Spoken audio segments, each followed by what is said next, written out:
ভার্সিটির গেট দিয়ে ভিতরে ঢুকতেই কে যেন বলে উঠল, ওই হিরো, এদিকে আয়। বিষয়টা বুঝতে না পেরে আমি আমার মতো হাঁটতে লাগলাম। তখনই আবার পিছন থেকে বলে উঠল। কথাটা আমার কানে এসে পৌঁছাতেই আমি ওইখানে থেমে গেলাম, কারণ আমি নীল শার্ট পরে আছি। তাহলে কি আমাকে কেউ ডাকছে? আশেপাশে তাকিয়ে দেখতে লাগলাম কে ডাকছে আমায়। তখনই একদল শার্ট প্যান্ট পরা মেয়েদের দিকে চোখ পড়ল। দেখলাম ওদের মধ্যে একজন আমায় আঙ্গুল ইশারায় ডাকছে। আমাকে তো এই ভার্সিটিতে তেমন কেউ চিনে না, তাহলে এরা আমায় কেন ডাকছে? যাই গিয়ে শুনে আসি। তারপর চলে আসলাম ওদের সামনে। জি, কিছু বলবেন? ভার্সিটিতে নতুন নাকি? ওদের মধ্যে একজন। হ্যাঁ, আসলে আমি এই ভার্সিটির। থাক, আর বলতে হবে না। আচ্ছা, তোর নাম কি? তামিম আহমেদ। শোন, এই ভার্সিটির সব ছাত্রছাত্রী আমার কথায় উঠবস করে, সো আমাদের যথেষ্ট সম্মান দিয়ে চলবি, ওকে? একটু পরে দেখা যাবে কে কাকে সম্মান দেয়। যা, এখন তোর ক্লাসে যা। কিছু না বলে সোজা প্রিন্সিপাল স্যারের রুমে চলে এলাম। ইচ্ছে হয়েছে তাই ছেড়ে দিলাম। আর এই ভার্সিটিতে কার এত সাহস যে আমার নামে প্রিন্সিপাল স্যারের কাছে বিচার দিবে? আরে ভার্সিটিতে নতুন, তাই হয়তো স্যারের সাথে কোনো বিষয়ে কথা বলতে গেছে। আর জান্নাত থাকতে আমাদের কিসের ভয়? চল এখন ক্লাসে যাই। আজ নাকি আবার আমাদের ক্লাসে নতুন একজন স্যার আসছে। ক্লাস শুরু হতেও আর বেশি সময় বাকি নেই। স্যার, আসবো? আরে তামিম, আসো আসো, বাইরে কেন দাঁড়িয়ে আছো? কেন ভিতরে আসো। ধন্যবাদ স্যার। তোমার মেধা দেখে তোমাকে এই চাকরিটা দেওয়া হয়েছে। আশা করি তুমি তোমার সম্পূর্ণ মেধা দিয়ে ছাত্রছাত্রীদের সঠিকভাবে শিক্ষা দিবা। জি স্যার, আমি আমার সবটুকু দিয়ে চেষ্টা করব। চলো তাহলে তোমাকে তোমার ক্লাসরুমটা দেখিয়ে দিয়ে আসি। তারপর প্রিন্সিপাল স্যার আমায় নিয়ে একটা ক্লাসরুমে ঢুকলেন। প্রিন্সিপাল স্যারকে দেখে ক্লাসের সব ছাত্রছাত্রীরা বসা থেকে উঠে দাঁড়ালো। প্রিয় শিক্ষার্থীগণ, তোমাদের গতকাল বলা হয়েছিল আজ তোমাদের নতুন একজন স্যার আসবেন। উনিই হলেন তোমাদের নতুন ইংলিশ স্যার। আজ থেকে উনি তোমাদের ইংলিশ ক্লাস করাবেন। সবাই ওনার সাথে পরিচিত হয়ে নাও। আমি তাহলে গেলাম। কথাগুলো বলেই হেড স্যার ক্লাস থেকে চলে গেলেন। এদিকে জান্নাত আর ওর বান্ধবীরা নতুন স্যারকে ক্লাসে দেখে তো অবাক। এই ছেলেটাকে তো আজ আমরা সকালে কত কিছু বলেছিলাম, আর এখন এই ছেলেটাই কিনা আমাদের স্যার। জান্নাতের তো পুরো মাথা ঘুরছে। কি হচ্ছে এইসব কিছুই বুঝতে পারছে না সে। ক্লাসের সবার দিকে একবার তাকিয়ে সবাইকে জিজ্ঞেস করলাম, কেমন আছো তোমরা? ভালো স্যার, আপনি? আলহামদুলিল্লাহ, আমিও ভালো আছি। তা আজ ভার্সিটিতে আমার প্রথম দিন আর আমার প্রথম ক্লাস, তাই আজকে কোনো ক্লাস করাবো না। আজকে শুধু তোমাদের সাথে পরিচয় হয়ে নিব। কাল থেকে ক্লাস করাবো। তারপর একে একে সবার নাম জিজ্ঞেস করতে শুরু করলাম। নাম জিজ্ঞেস করতে করতে একদম শেষ পর্যায়ে এসে চোখ পড়লো একটা মেয়ের দিকে। আরে, এ তো সেই মেয়ে যে একটু আগেই আমার সাথে কথা বলেছিল আর আমায় সম্মান দিয়ে চলতে বলেছিল। এখন দেখি কে কাকে সম্মান দেয়। এই মেয়ে, তুমি দাঁড়াও। আমি? হ্যাঁ তুমি। নাম কি তোমার? জান্নাত। শুধুই জান্নাত? আগে পিছে কিছু নেই? জি আছে। তাহলে পুরো নাম বলো। জান্নাত চৌধুরী। এই মেয়ে, তোমাকে আমি কখন দাঁড়াতে বললাম, আর তুমি এখনো বসে আছো? Sorry sir. এইবারের মতো কিছু বললাম না, নেক্সট টাইম যেন আর এমন না হয়। এরপর সবার সাথে আরো কিছুক্ষণ কথা বলে ক্লাস থেকে বের হয়ে আসলাম। এদিকে তামিম ক্লাস থেকে বের হয়ে আসার পর জান্নাতের বান্ধবীরা ওকে বলতে শুরু করলো, আমাদের হয়তো ওই সময় ওনার সাথে এমন ব্যবহার করা ঠিক হয়নি রে। আরে তখন কে জানতো যে উনি আমাদের স্যার হবে? কিরে জান্নাত, তুই চুপ করে আছিস কেন? ব্যাটার অনেক সাহস গজিয়েছে দেখছি। আমাকে ক্লাসের সবার সামনে ধমক দেওয়া, এর সত্য আমি নিবই। না হলে আমার নামও জান্নাত না। কি করবি তুই? সময় হলেই দেখতে পাবি। ওই দিনের মতো ভার্সিটি ছুটি হলে বাসায় চলে আসলাম। বাসায় এসে কলিং বেল চাপ দিতেই আম্মু এসে দরজা খুলে দিলেন। কেমন কাটলো ভার্সিটিতে শিক্ষকতার প্রথম দিন? ভালোই। আচ্ছা, তুই গিয়ে ফ্রেশ হয়ে আয়, আমি তোর জন্য টেবিলে খাবার বাড়ছি।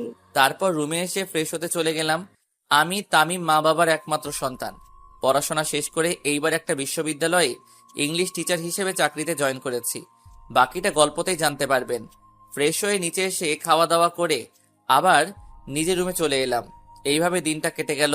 রাতের বেলা খাবার টেবিলে বসে খাবার খাচ্ছি, এমন সময় আব্বু বললেন, তা তোমার শিক্ষকতার প্রথম দিন কেমন কাটলো? ভালোই। আচ্ছা, এখন তাহলে খেয়ে নাও। খাওয়া দাওয়া শেষ করে রুমে এসে দিলাম এক ঘুম।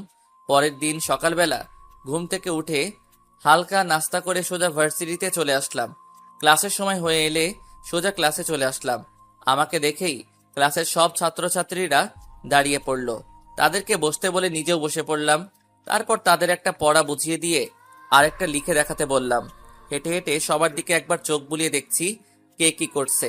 হঠাৎ চোখ পড়ল জান্নাত নামের মেয়েটার দিকে। দেখি ও চুপচাপ বসে আছে আর কি যেন ভাবছে। ধীর পায়ে হেঁটে ওর সামনে গিয়ে দাঁড়ালাম। এই, তুমি এইভাবে বসে আছো কেন? আর যেটা লিখতে বললাম সেটা কোথায়, দেখাও। চুপ করে বসে রইল, কিছু বলল না। কি হলো, দেখাও। পারি না। পারো না মানে? ক্লাসের সবাই পারলো, তাহলে তুমি পারবে না কেন? পড়াশোনা তো ঠিক মতো করো না, তাহলে পারবে কিভাবে? কান ধরে দাঁড়িয়ে থাকো।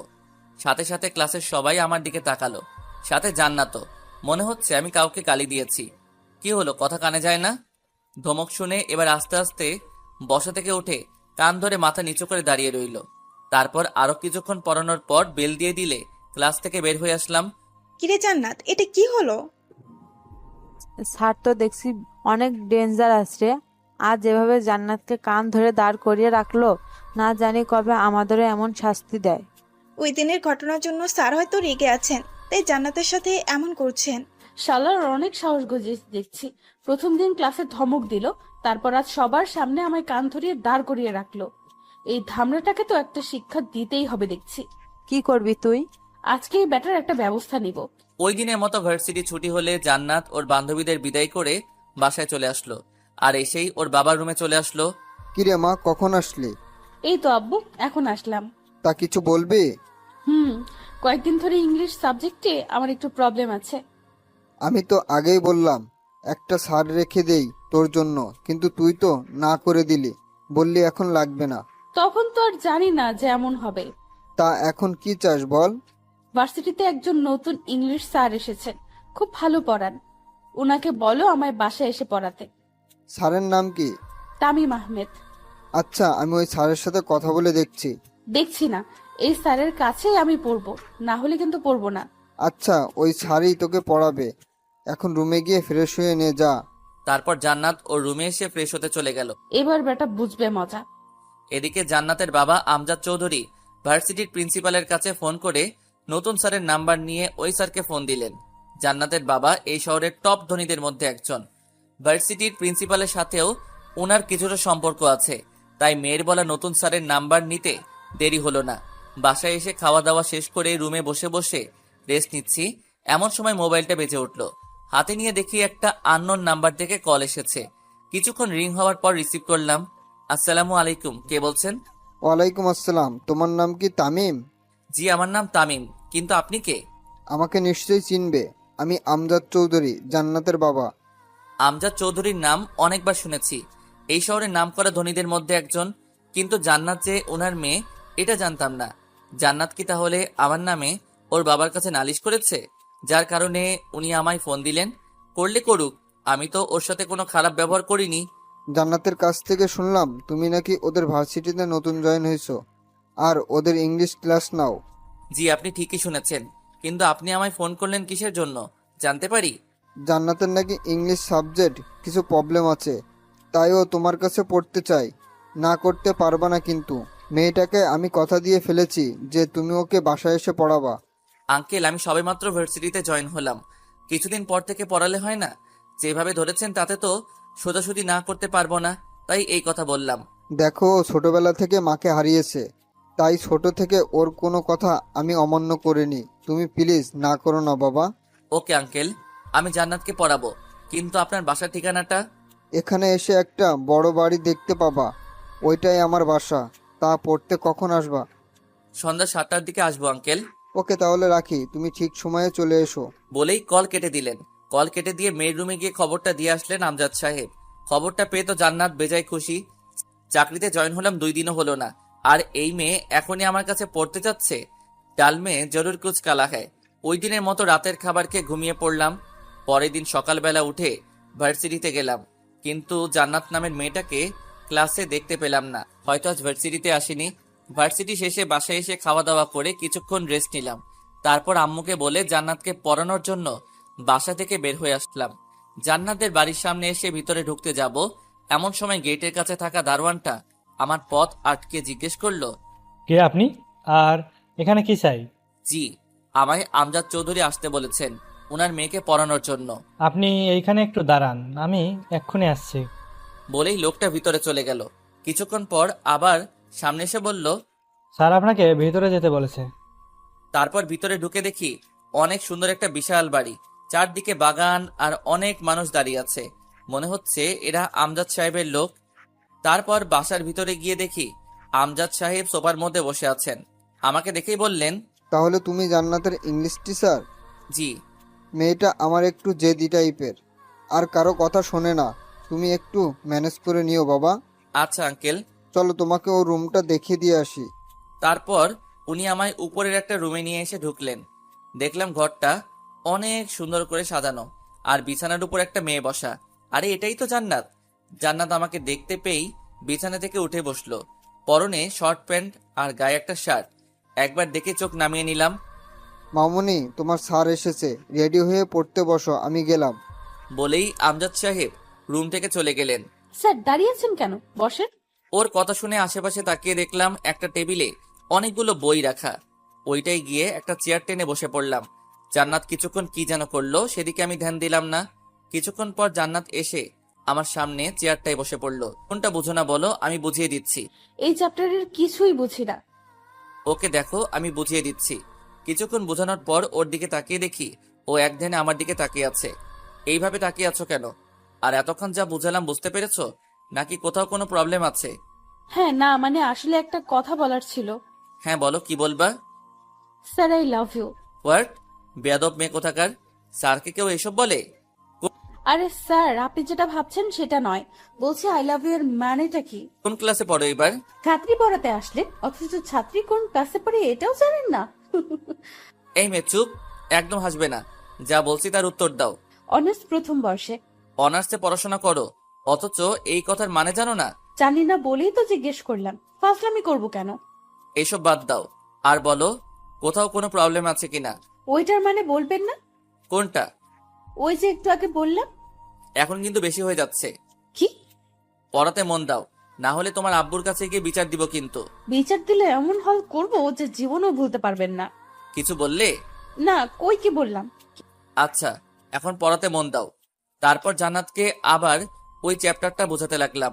হঠাৎ মনে হলো আমার পায়ে কে যেন বারবার সুরসুরি দিচ্ছে। জান্নাতের দিকে তাকিয়ে দেখি ও একদিনে বইয়ের দিকে তাকিয়ে আছে। বিষয়টা আর পাত্তা দিলাম না। কিছুক্ষণ পর আবার পায়ে সুরসুরির অনুভব করলাম। তার সাথে টেবিলের নিচে তাকালাম, কিন্তু কিছুই দেখতে পেলাম না। কি হলো স্যার, নিচে কি খুঁজছেন? না মানে মনে হলো পায়ে কি যেন একটা লাগছিল। কই, নিচে তো কিছুই নেই। জানি না কি থেকে কি হবে। আচ্ছা তুমি পড়ো। তারপর জান্নাতকে আরো কিছুক্ষণ পড়ানোর পর ওকে ছুটি দিয়ে বাসায় চলে আসলাম। বাসায় এসে রাতের খাবারটা খেয়ে রুমে এসে ঘুমিয়ে পড়লাম। সকালবেলা ঘুম থেকে উঠে ফ্রেশ হয়ে নাস্তা করে ভার্সিটি যাওয়ার জন্য রেডি হয়ে নিলাম। তারপর বাসা থেকে বের হয়ে একটা রিক্সা নিয়ে সোজা ভার্সিটিতে চলে এলাম। ক্লাসে এসে সবাইকে একটা পড়া বুঝিয়ে দিয়ে আরেকটা লিখে দেখাতে বললাম। সবাই লিখছে আর আমি একে একে সবার খাতার চোখ বুলিয়ে যাচ্ছি। হঠাৎ জান্নাতের খাতার উপর চোখ পড়তেই দেখি ওর খাতায় বড় করে একটা লাভ এঁকে সেটাকে কালার করছে। মেজাজটাই খারাপ হয়ে গেল ওর কাণ্ড দেখে। সাথে সাথে ওকে ধমক দিয়ে দাঁড়াতে বললাম। ও ধমক শুনে দাঁড়িয়ে গেল। এটা কি এঁকেছো? স্যার, আপনি চোখে কম দেখেন নাকি? চুপ, বেয়াদব মেয়ে কোথাকার! স্যারের মুখের উপর কথা বলো, এত সাহস! আমি কি তোমায় এইসব আঁকতে বলেছি? না। তাহলে এইসব কেন এঁকেছো? বের হও ক্লাস থেকে। ক্লাস থেকে বের হও, না হলে কান ধরে দাঁড় করিয়ে রাখবো। আমার দিকে একবার কান্না ভেজা চোখে তাকিয়ে দৌড়ে ক্লাস থেকে বের হয়ে গেল। কিছুক্ষণ পর ক্লাস ছুটির বেল বেজে উঠলে সবাইকে কালকের জন্য একটা পড়া দিয়ে ক্লাস থেকে বের হয়ে আসলাম। এইভাবে সারাদিন একের পর এক ক্লাস করাতে করাতে ভার্সিটি ছুটি হয়ে গেল।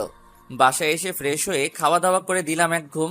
এদিকে জান্নাত ভার্সিটি শেষে বাসায় এসে নিজের রুমে ঢুকেই দরজা লাগিয়ে দিয়ে তামিমের আচরণের জন্য কান্না করতে লাগলো। আজ পর্যন্ত যেখানে তার বাবাও তাকে ধমক দিয়ে কথা বলেননি, সেখানে ওই স্যারটা কিনা আমায় ক্লাসের সবার সামনে ক্লাস থেকে বের করে দিল। আসুক বেটা আজকে, আজ ওর একটা ব্যবস্থা করেই ছাড়বো।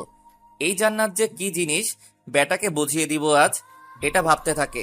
বিকেলবেলা ঘুম ভাঙলে উঠে অজু করে মসজিদে গিয়ে নামাজ পড়ে কিছুক্ষণ বাহিরে হাঁটাহাঁটি করে আবার বাসায় চলে আসলাম। ঘড়িতে তাকিয়ে দেখি 7টা বাজতে আর বেশি সময় বাকি নেই। তাই রেডি হয়ে জান্নাতকে পড়ানোর জন্য বাসা থেকে বের হয়ে এলাম। কিছুক্ষণ হাঁটার পর জান্নাতের বাড়ির সামনে চলে এলাম। গেট খুলে দারোয়ান আমায় ভিতরে ঢুকিয়ে আবার গেট লাগিয়ে দিল। বাসার ভিতরে যাওয়ার জন্য পা বাড়াতে যাব এমন সময় সামনে তাকিয়ে দেখি একটা ছেলে একটা লোককে মাটিতে ফেলে উড়াধুরা মাইর মারছে, আর তাদেরকে ঘেরাও করে আছে কালো কোট পরা কয়েকটা বডিগার্ডের মতো লোক। ভুল বাড়িতে চলে আসলাম নাকি? না, গতকালকের বাড়িতেই তো এসেছি, কিন্তু ওই ছেলেটা ওই লোকটাকে মারছে কেন? হঠাৎ ওই ছেলেটা আমার দিকে ঘুরে তাকালো। ছেলেটাকে দেখেই ভয়ে আমার হাত পা কাঁপতে শুরু করলো। এইখানে কি করছে? আরে এ তো রাসেল, এই শহরের নামকরা একজন গুন্ডা। হঠাৎ দেখলাম রাসেল ছেলেটার হাতে থাকা হকি স্টিক নিয়ে আমার দিকে এগিয়ে আসছে। আল্লাহ, এ আমার দিকে আসছে কেন? মারবে না তো? এই, কে তুই? আর এইখানে কি চাই? না, মানে আসলে আমি যা বলার সোজাসুজি বল, এত তোতলাচ্ছিস কেন? ভাইয়া, উনি আমার স্যার, আমায় পড়াতে এসেছেন। কিছু বলার আগে কে যেন কথাটা বলে উঠল। চারপাশে তাকিয়ে কাউকে দেখতে না পেয়ে উপরের দিকে তাকাতেই দেখলাম জান্নাত ও রুমের বারান্দায় দাঁড়িয়ে আছে। হয়তো জান্নাত এই কথাটা বলেছে, কিন্তু জান্নাত উনাকে ভাইয়া বলল কেন? তার মানে কি রাসেল জান্নাতের ভাই? ও সরি, আসলে আমি চিনতে পারিনি। প্লিজ কিছু মনে করবেন না। না না, ঠিক আছে, আমি কিছু মনে করিনি। আচ্ছা, আপনি তাহলে ভিতরে যান। আচ্ছা, কিন্তু আপনি এই লোকটাকে মারছেন কেন? এই লোকটা জান্নাতের কলেজের স্যার। জান্নাত কলেজে থাকতে এই লোকটা একবার জান্নাতকে বকেছিল, সেটার শোধ নিচ্ছি আজকে। সে তো অনেক আগের ঘটনা, তার জন্য ওনাকে আজ শাস্তি দিচ্ছেন? আসলে আমি এই কয় মাস দেশের বাইরে ছিলাম, তাই বেটাকে কিছু করতে পারিনি। গতকাল রাতে দেশে ফিরলাম, আর এসেই একে ধরে নিয়ে আসলাম। কিন্তু উনি তো জান্নাতের স্যার, আর স্যার হয়ে স্টুডেন্টকে বকা দিতেই পারেন, এটা তো স্বাভাবিক। স্যার হোক আর যেই, আমার বোনকে কেউ বকা দিলে বা ওর ওপর কথা বললে ওরও এমন হাল করব যেমন এর করেছি। তাহলে নেক্সটে মনে হয় আমার নামই আগে। কিছু বললেন স্যার? হ্যাঁ, না মানে কই কি বললাম, কিছু না।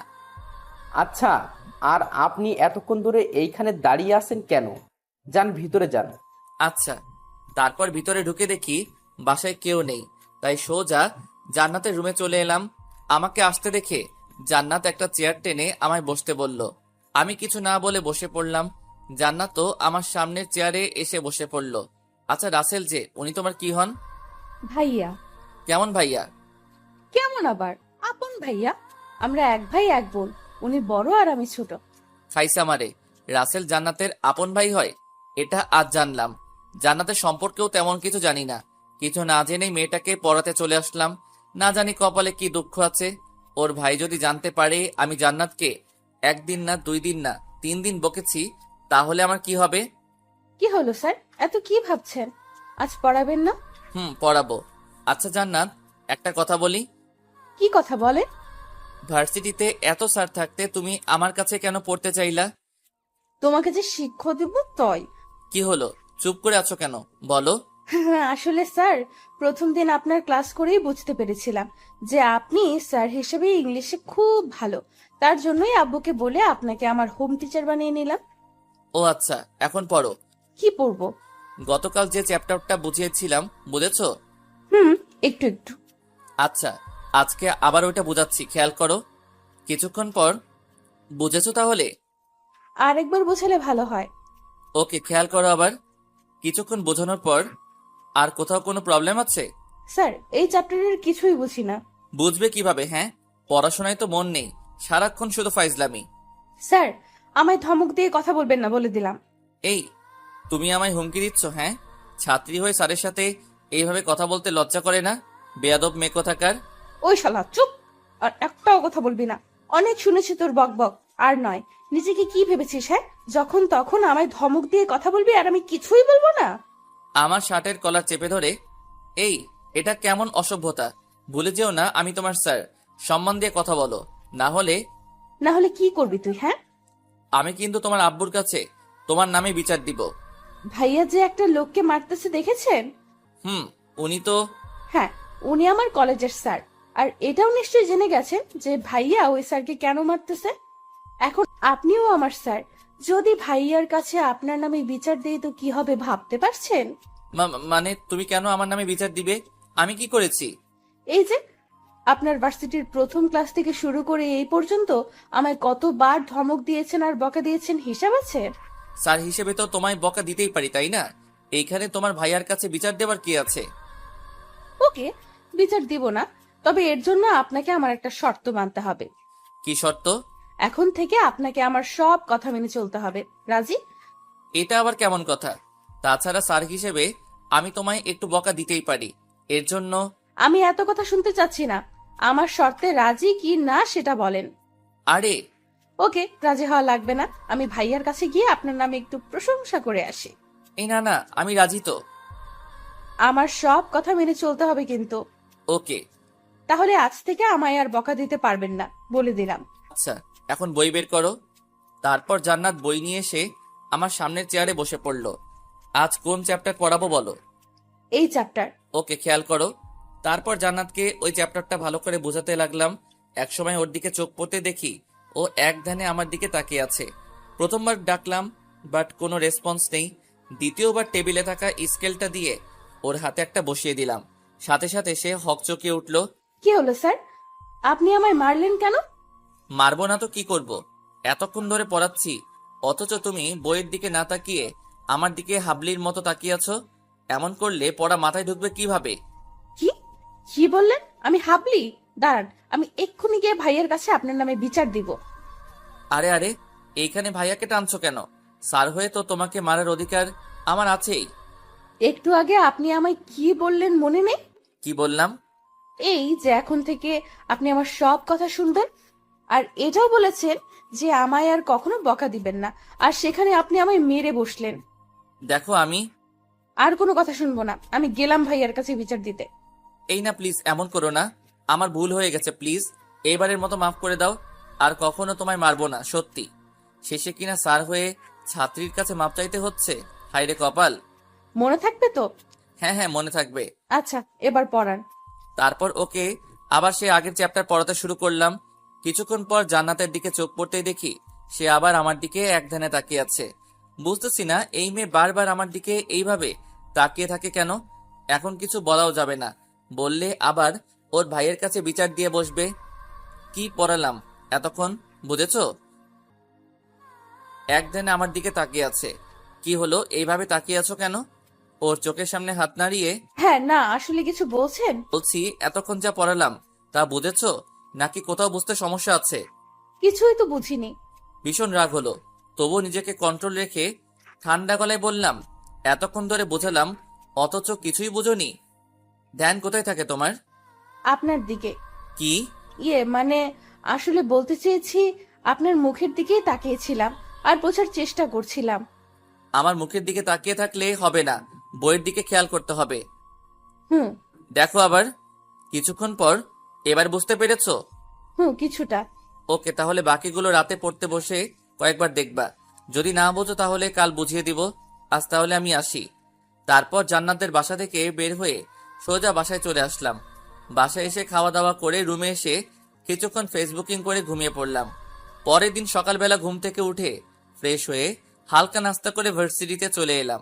ক্লাসে এসে সবাইকে ক্লাস করাচ্ছি, এমন সময় দেখি জান্নাত ওর বন্ধুদের সাথে কি যেন কথা বলছে আর হাসাহাসি করছে। দিলাম এক ধমক মেয়েটাকে, সাথে ওর বন্ধুদেরকেও। ধমককে সবাই চুপ হয়ে গেল, আর জান্নাত আমার দিকে একটু রাগী দৃষ্টিতে তাকালো। ওর তাকানো দেখে একটু ভয় পেলাম, তবু মনে মনে বললাম, এটা তো আর ওর বাসা না যে ধমক দেওয়া যাবে না, এটা তো ইউনিভার্সিটি। কিছুক্ষণ পর বেল বেজে উঠল। ক্লাস থেকে বের হয়ে আরেক ক্লাসে চলে গেলাম ক্লাস করানোর জন্য। এইভাবে এক এক করে ক্লাস করাতে করাতে ভার্সিটি ছুটি হয়ে গেল। তারপর বাসায় চলে আসলাম, আর এসে ফ্রেশ হয়ে খাওয়া দাওয়া করে নিলাম। খাওয়া দাওয়া করে রুমে এসে কিছুক্ষণ ঘুমিয়ে পড়লাম। সন্ধ্যাবেলা চলে এলাম জান্নাতের বাসায় ওকে পড়াতে। এসে ও রুমে ঢুকে দেখি ও বিছানায় বসে বসে ফোন টিপছে। আমি আসাতে ও ফোনটা রেখে দিয়ে টেবিলে এসে পড়তে বসলো। গতকাল যে চ্যাপ্টারটা দেখতে বলেছিলাম দেখেছিলে? হুম। বুঝতে পেরেছো নাকি বুঝো নাই? বুঝি নাই। আচ্ছা, তুমি ইন্টারে কি পেয়েছিলে? A+। A+ পেয়েছো, অথচ এখনো ইংলিশ কিছুই বুঝো না? বুঝলে তো ভালোই হতো, আপনাকে আর কষ্ট করে এখানে আসতে হতো না। আচ্ছা বাদ দাও, আজকে অন্য চ্যাপ্টার পড়াবো। বই বের করো। কিছু না বলে বই এগিয়ে দিল। সম্পূর্ণ ধ্যান বইয়ের দিকে রাখবা, যাতে কোনো কিছু বুঝতে অসুবিধা না হয়। তারপর জান্নাতকে কিছুক্ষণ চ্যাপ্টারটা বুঝিয়ে ওইখান থেকে কয়েকটা প্রশ্ন লিখে দিয়ে ওকে উত্তর লিখে দিতে বললাম। কলম মুখে নিয়ে একটু পরপর কামড়াচ্ছে, কিন্তু উত্তর আর লিখতে পারছে না। পাশে থাকা বইটা দিয়ে ওর মাথায় মেরে বসলাম। এইগুলো তো আজকেই ক্লাসে করালাম, ক্লাসে বসে গল্প করলে পড়া বুঝবে কিভাবে? সাথে সাথে ওর চেয়ার থেকে উঠে এসে আমার কলার চেপে ধরলো আর বলতে লাগলো, এই শালা, স্যার হয়েছিস বলে যখন তখন আমায় মারবি বকবি আর আমি কিছুই বলবো না, তাই না? ক্লাসেও প্রতিদিন আমায় বকা দিস, আবার এখানেও এসে আমায় বকা দিস। আমায় কি পেয়েছিস তুই, হ্যাঁ? এই এটা কেমন অসভ্যতা? আমি তোমার স্যার। রাখ তোর স্যার, আমার সামনে এত স্যারগিরি দেখাতে আসবি না, না হলে ভাইয়াকে বলে এমন ধোলাই খাওয়াবো যে জীবনেও বিছানা থেকে উঠে দাঁড়াতে পারবি না। ওর কথায় এতক্ষণ ভয় না পেলেও ওর ভাইয়ের কথা শুনতেই ভয়ে টুপ গিলতে লাগলাম। যে ডেঞ্জারাস লোক জান্নাতের কথায় সত্যি সত্যি মেরে বিছানায় শুয়ে দিতে পারে। কি ভাইয়াকে ডাক দিব? না না, এখন ভয় পাচ্ছেন কেন? কই ভয় পাচ্ছি? তুই পড়তে বসো, এমনিতেই আজ বেশি পড়া হয়নি। হুম, আজ পড়াও হবে না। তাহলে আমি চলে যাই? হুম, যাওয়াও যাবে না। তাহলে কি করব? একটা চেয়ার টেনে আমার সামনাসামনি এসে বসে পড়লো। আমার চোখের দিকে তাকান। কেন? তাকাতে বলছি না? ভয়ে ওর দিকে মুখ তুলে তাকালাম। আমার চোখের দিকে তাকান।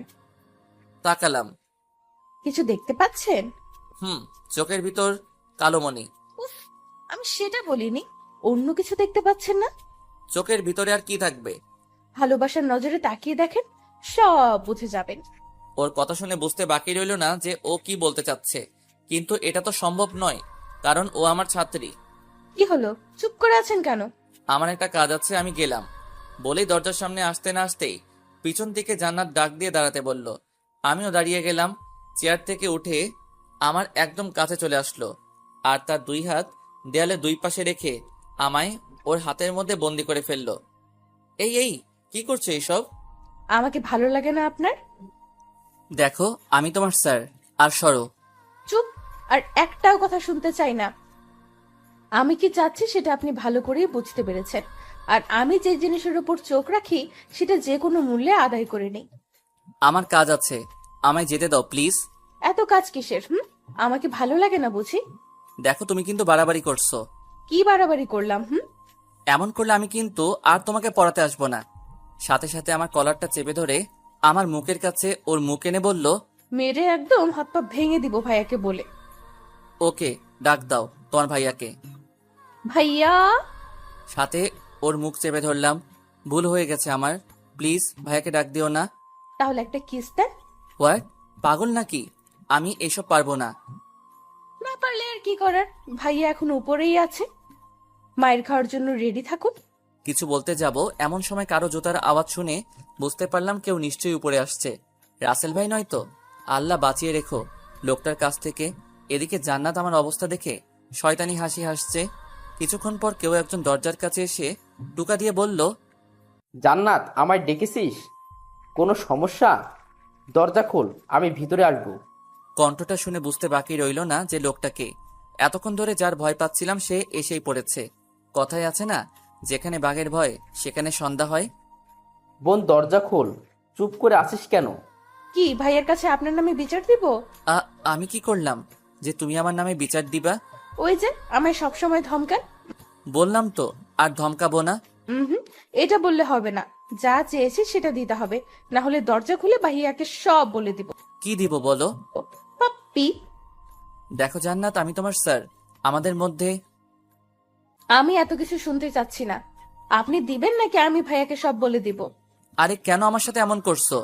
আমি কি ক্ষতি করেছি তোমার? ভালোবাসি যে তাই। এখন বেশি কথা না বলে যেটা চেয়েছি সেটা দিয়ে দেন, না হলে আমি কি করতে পারি বুঝতেই পারছেন। জান্নাত, বোন আমার, কি হয়েছে তোর? কথা বলছিস না কেন? বুঝেছি, এইভাবে কাজ হবে না। ওকে, আমি ভাইয়াকে আপনার কথা বলে দেই। তারপর জান্নাত যেই দরজা খুলতে যাবে তখনই আমি ওর হাতটা ধরে ফেলি আর ওকে কাছে টেনে ওর গালে একটা কিস করে দেই। আমি এটা চাইনি। এর চেয়ে বেশি আমি আর কিছু পারবো না, প্লিজ একটু বোঝার চেষ্টা করো প্লিজ। কিরে, সেই কখন থেকে ডাকছিস, শুনতে পাস না? না মানে আসলে স্যারের সাথে একটা বিষয় নিয়ে কথা বলতেছিলাম, তাই হয়তো শুনি নাই। তাহলে আমায় ডাকলি কেন? কোথায় ডাকলাম? তুমি হয়তো ভুল শুনেছো। আমি তো এতক্ষণ স্যারের সাথে কথা বলতেছিলাম, তাই না স্যার? হ্যাঁ হ্যাঁ। হতেও পারে, কিন্তু স্যার আপনি দরজার সামনে দাঁড়িয়ে আছেন কেন? আপনার তো পড়ার টেবিলে বসে থাকার কথা। হ্যাঁ আসলে পড়া শেষ, তাই চলে যাচ্ছিলাম। এমন সময় জান্নাত আমায় যেতে না দিয়ে কয়েকটা প্রশ্ন করলো পড়ার বিষয়ে, তাই এতক্ষণ এইখানে দাঁড়িয়েছিলাম। ও আচ্ছা, বোনটা আমার ইংলিশ একটু কম বুঝে, কিন্তু আপনি ওকে ভালো করে বুঝাবেন। আচ্ছা, টেবিলে ওই স্কেল দিয়ে কি করেন? এই খাইছে রে, এখন যদি জান্নাত উনাকে সব বলে দেয় তাহলে নিশ্চয়ই আমাকেও আজ ওই দিনে লোকটার মতো ধরে মারা শুরু করবে। আল্লাহ বাঁচাও। ওই স্কেল দিয়ে কি করিস জান্নাত? তেমন কিছু না, পড়ার সময় স্কেলটা স্যার হাতে নিয়ে থাকেন আর কি। হাতে নিয়েই থাকেন নাকি তাকে মারেনও? শোনেন স্যার, বোনটা আমার খুব আদরের। ছোট থেকে আজ পর্যন্ত ওর গায়ে একটু আজ পর্যন্ত লাগতে দেয়নি। যেই আমার বোনের মুখের উপর কেউ কথা বলেছে তাকে মেরে একদম অবস্থা কাহিল করে ফেলতাম। এমনকি অনেক স্যারদের চাকরিও কেড়ে নিয়েছি এর জন্য। এই প্রথম জান্নাত কোনো স্যারের কাজে নিজে থেকে পড়তে চেয়েছে বলেই বাবা ওকে আপনার কাছে পড়াচ্ছেন। তবুও আপনাকে বলে রাখি, ভুলেও আমার বোনের মুখের উপর কোনো কথা বলবেন না। ও যেভাবে বলবে সেভাবেই পড়াবেন। যদি শুনি এর একটু এদিক সেদিক হয় তাহলে আপনার কপালে দুঃখ আছে বলে দিলাম। এটা হুমকি দিচ্ছে নাকি সাবধান করছে? কোনো সমস্যা হলে ভাইয়াকে বলবি, কেমন? আমি তাহলে আসি। বলেই রুম থেকে বেরিয়ে গেলেন। আমিও দরজা খুলে পেয়ে চলে আসতে যাব এমন সময় জান্নাত আমার হাত ধরে ফেলে। আপনি কোথায় যাচ্ছেন? না মানে পড়ানো তো শেষ, তাই আমি আর থেকে কি করব? আপনাকে আমি যেতে বলেছি? না, তবে পড়ানো যেহেতু শেষ তাই চলে যাচ্ছি। একটু আগে ভাইয়া কি বলে গেল শুনেন নাই? কি বলেছিলেন? এই যে আমার মুখের উপর কোনো কথা বলবেন না, আমি যেভাবে বলবো সেভাবেই পড়াবেন। কিন্তু এখন তো পড়ানো শেষ, তাহলে আর থেকে কি করব? আমার বাসায় অনেক কাজ আছে, প্লিজ আমায় যেতে দাও। কিছুক্ষণ ভেবে ওকে যান, তবে কাল একটু তাড়াতাড়ি পড়াতে আসবেন, দেরি করবেন না কিন্তু, না হলে। না না, দেরি করব না, তাড়াতাড়ি চলে আসবো। মনে থাকে জানো। তারপর আর কথা না বাড়িয়ে দরজা খুলে জান্নাতের রুম থেকে বের হয়ে আসলাম। সিঁড়ি বেয়ে নিচে নেমে আসতেই আঙ্কেল আমায় ডাক দিলেন। দেখি উনি সোফায় বসে আছেন। হেঁটে হেঁটে ওনার সামনে গিয়ে দাঁড়ালাম। তা বাবা, জান্নাত ঠিকমতো পড়ছে তো? জি আঙ্কেল। দেখো, আমি জানি মেয়েটা একটু পড়াশোনা কম করে। কি যে হয়েছে ওর কিছুই বুঝতে পারছি না। তুমি একটু ওকে ভালো করে গাইড করে দিও প্লিজ। এসব নিয়ে আপনি চিন্তা করবেন না আঙ্কেল, আমি ওকে ভালো করে গাইড দিচ্ছি। তারপর আঙ্কেলের সাথে আরো কিছু টুকটাক কথা বলে সোজা বাসায় চলে আসলাম। রাতের খাবার খেয়ে রুমের মধ্যে শুয়ে আছি আর ভাবছি জান্নাত যা শুরু করেছে তাতে ওকে বেশি দিন পড়ানো যাবে না, না হলে পরে আমারই ক্ষতি হবে। যত তাড়াতাড়ি পারি আঙ্কেলকে বলে ওকে পড়ানো ছেড়ে দিব। এইসব ভাবতে ভাবতে কখন যে চোখটা লেগে যায় খেয়ালই নেই।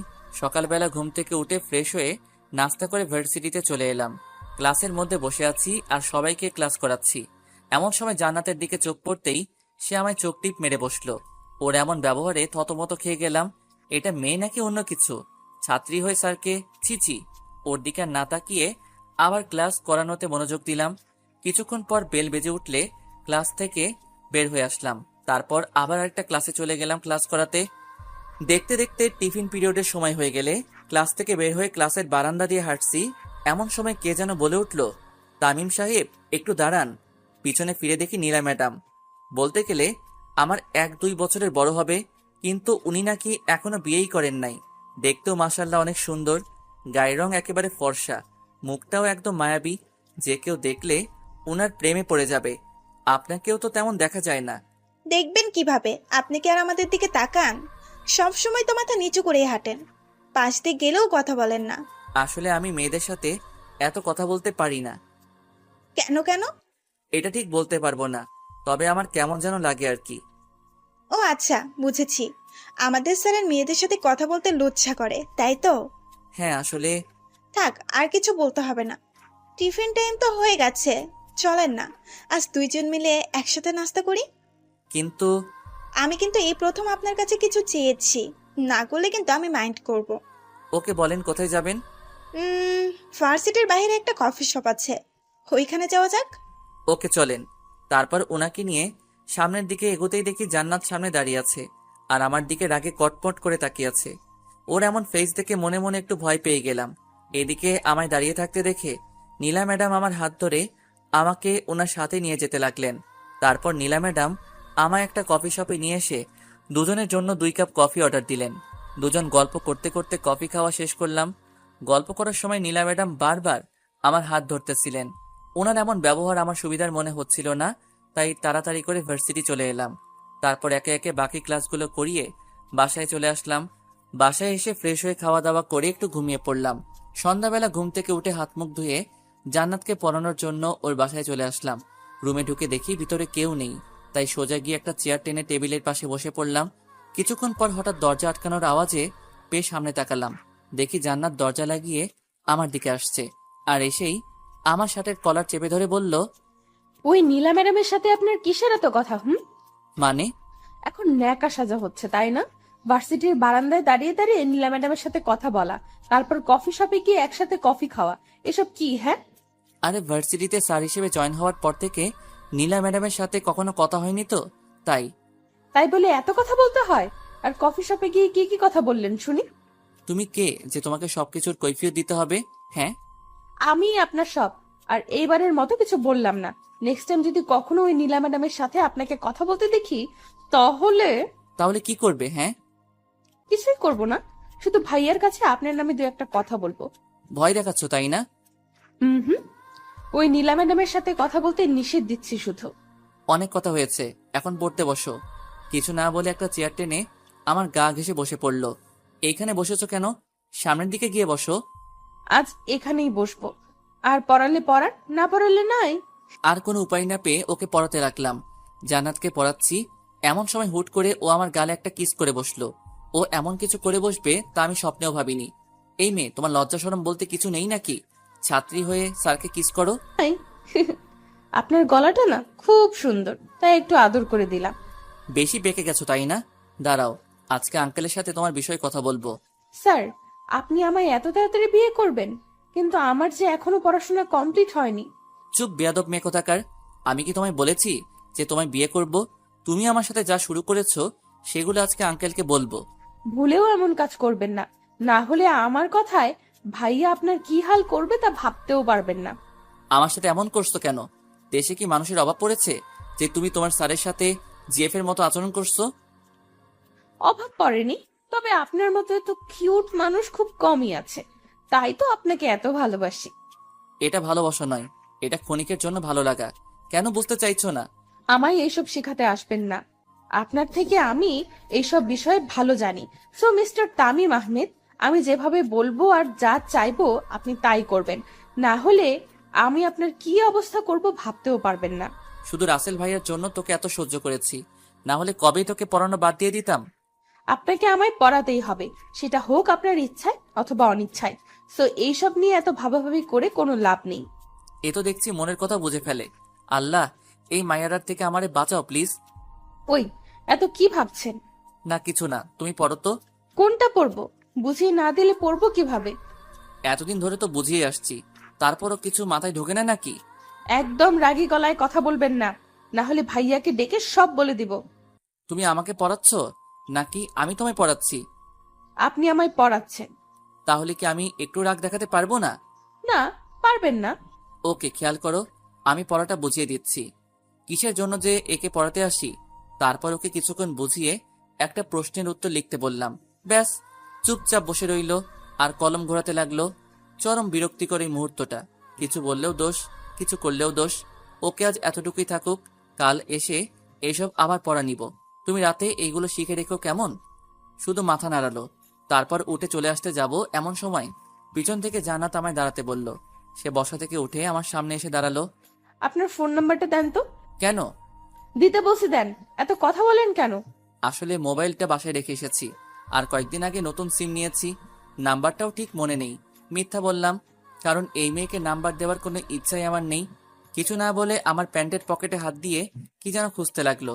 কিছুক্ষণ খোঁজার পর পকেট থেকে ফোনটা বের করে এনে আমার চোখের সামনে ধরে রাগী দৃষ্টিতে তাকিয়ে জিজ্ঞেস করলো, এটা কি? না মানে আসলে। খুব মিথ্যা বলা শিখেছেন তাই না? আর যদি কোনোদিন মিথ্যা কথা বলেন তাহলে মেয়ের নাক ফাটিয়ে দিব বলে দিলাম। ওর কথায় ভয়ে চুপ করে রইলাম। ভাইরে ভাই, কি গুন্ডি মেয়েটা! স্যারকে কেউ এসব হুমকি দেয়? এদিকে জান্নাত কিছুক্ষণ ফোন নিয়ে কি যেন করলো, তারপর আবার ফোনটা আমার পকেটে ঢুকিয়ে দিল। রাতে ফোন দিলে ফোন ধরবেন, ওকে? আমি কেন তোমায় ফোন ধরবো? ধরতে হবেই, না হলে কপালে দুঃখ আছে। দেখো, তুমি আমার ছাত্রী আর আমি তোমার স্যার। আমাদের মধ্যে এছাড়া অন্য কোনো সম্পর্ক হবে না। সময় হলে এমনিতেই হয়ে যাবে। আর কিছু না বলে জান্নাতের বাসা থেকে বের হয়ে আসলাম। জানি এই মেয়ের সাথে কথা বলে লাভ হবে না। বাসায় এসে ফ্রেশ হয়ে রুমে বসে আছি। কিছুক্ষণ পর আম্মু এসে রাতের খাবারের জন্য ডাক দিয়ে গেলেন।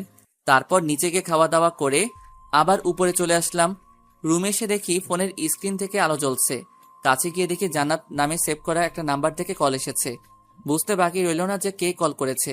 প্রথমবার ধরলাম না, কল কেটে গেলে সাথে সাথে আবার কল চলে আসলো। বুঝেছি কল না ধরে কোনো উপায় নেই, বাধ্য হয়ে কল রিসিভ করতেই হলো। ওই, আপনার ফোন ধরতে এত সময় লাগে কেন? হ্যাঁ, এতক্ষণ ধরে কি করতেছিলেন? সরি, কে আপনি? ঠিক চিনলাম না। আচ্ছা, এখন আমায় চিনতে পারছেন না তাই না? কালকে পড়াতে আসবেন না, তখন বুঝাবো মজা। আরে আরে, আমি তো মজা করছিলাম। আমিও। আচ্ছা, রাতে খেয়েছেন? হুম। আমি খেয়েছি কিনা জানতে চাইবেন না? জেনে কি করব? ওকে, জানতে হবে না। আচ্ছা, আপনার ফেসবুক আইডির পাসওয়ার্ড দেন তো। এই মেয়ে, তুমি আমার বউ নাকি গার্লফ্রেন্ড যে তোমায় আমার আইডির পাস দিব? আর তাছাড়া আমি ফেবু ইউজ করি না। আপাতত গার্লফ্রেন্ড বলতে পারেন, তবে কিছুদিন পর বউ হয়ে যাব।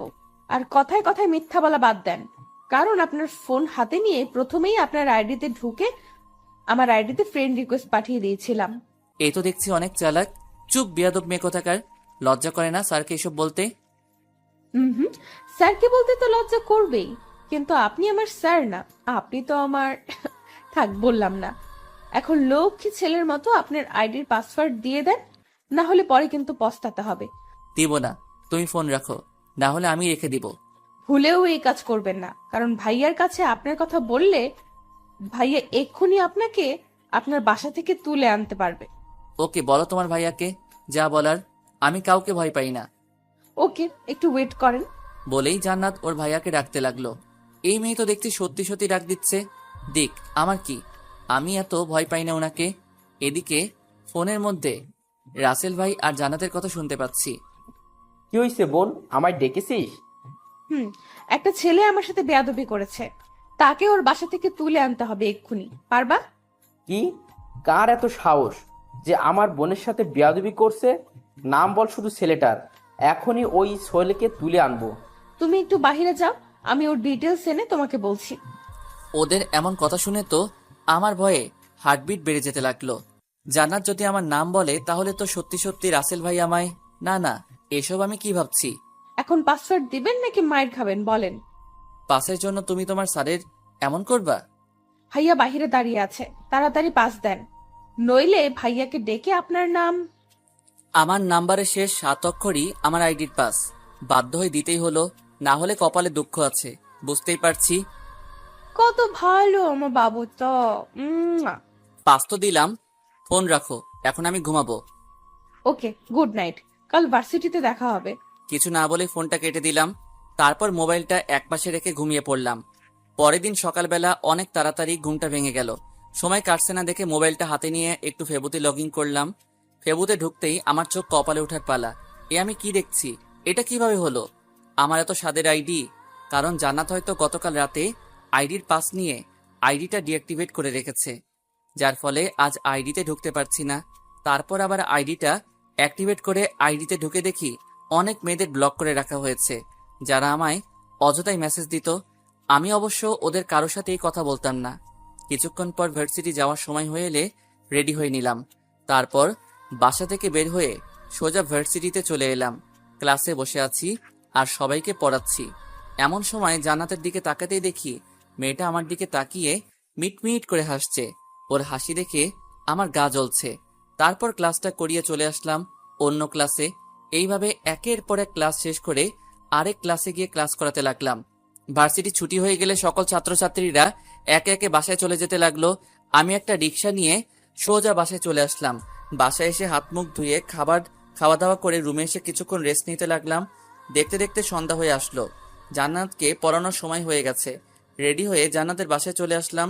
জান্নাতের রুমে এসে দেখি ও রুমে নেই। আবার ওয়াশরুমের ভিতরে কে যেন নড়াচড়া করছে, হয়তো জান্নাতই হবে। একটা চেয়ার টেনে বসে পড়লাম আর জান্নাতের জন্য ওয়েট করতে লাগলাম। কিছুক্ষণ পর জান্নাত ওয়াশরুম থেকে বেরিয়ে এসে আমার সামনে দাঁড়ালো। গায়ে একটা শর্ট প্যান্ট আর পরনে একটা শার্ট। আরে আপনি কখন আসলেন? এই তো একটু আগে। ও সরি, আসলে গোসল করতেছিলাম তাই একটু লেট হয়ে গেল। না ঠিক আছে। আপনি ওই দিকে তাকিয়ে কথা বলছেন কেন? আমার দিকে তাকান। অনেক লেট হয়ে গেছে, পড়তে বসো এখন। কিছুক্ষণ কি যেন করলো, তারপর আবার আমার পাশে এসে একটা চেয়ার টেনে বসে পড়লো। আচ্ছা জান্নাত, একটা কথা বলি। হুম, বলেন। এইসব ছোট ছোট প্যান্ট আর ছেলেদের মতো গায়ে সবসময় শার্ট না পরলে হয় না? আসলে এসব ছাড়া আমার অন্য কোনো কাপড় নেই।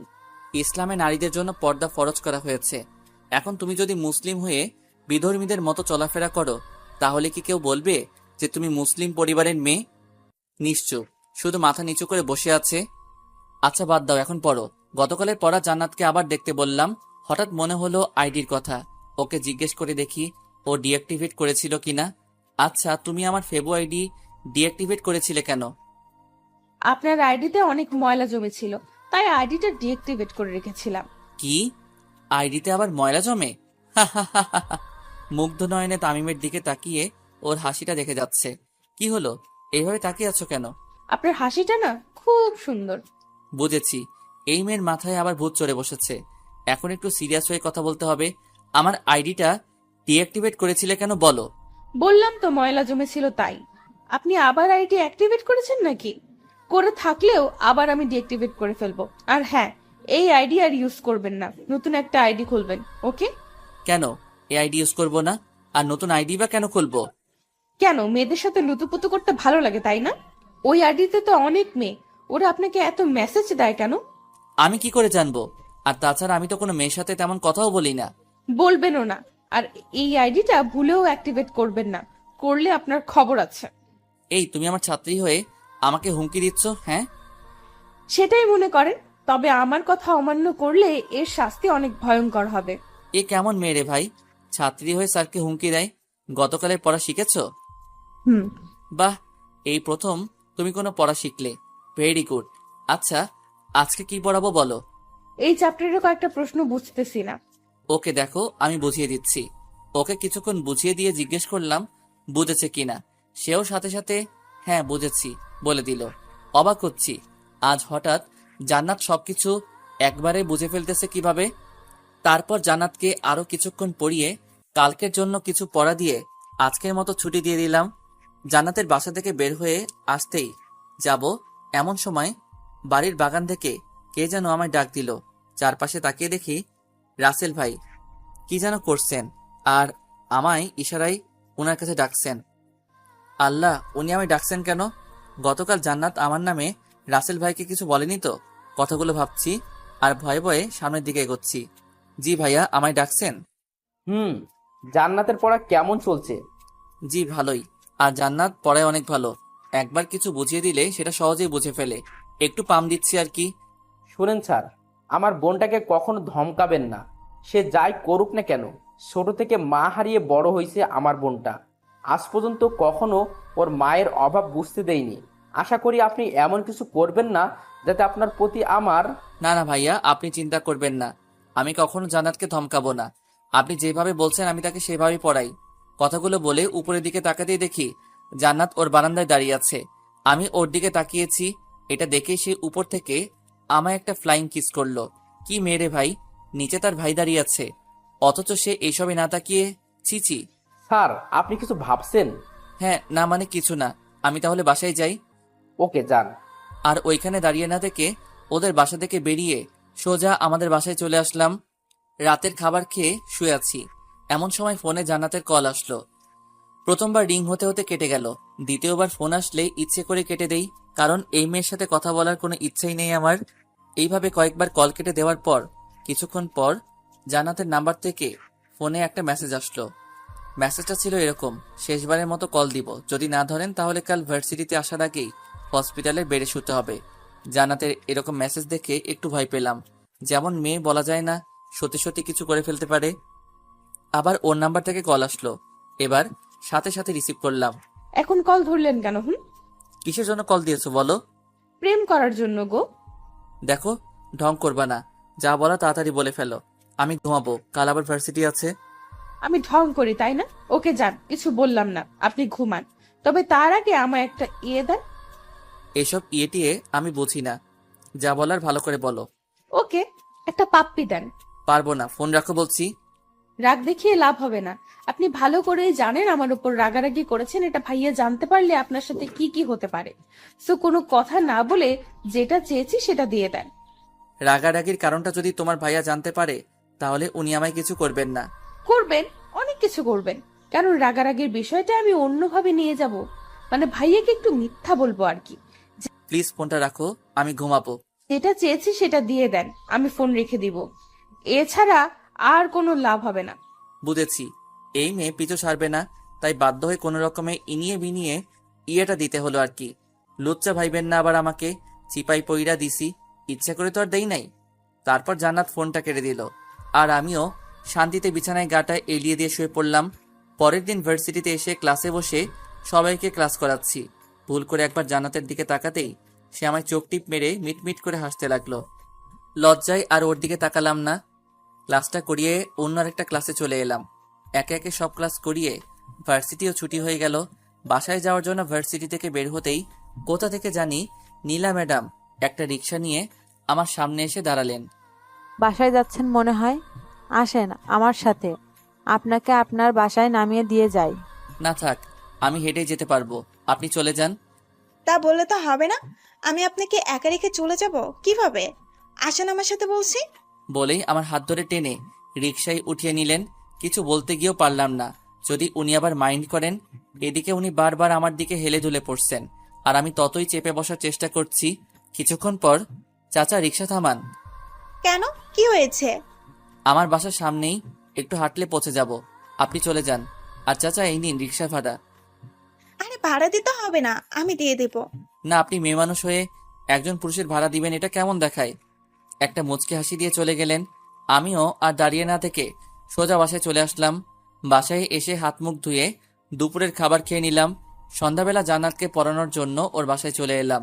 জান্নাতের রুমের দরজা খুলে ভিতরে ঢুকে দেখি জান্নাত রুমে নেই, হয়তো ওয়াশরুমে আছে। এটা ভেবে আমি রুমের ভিতরে ঢুকে পড়লাম।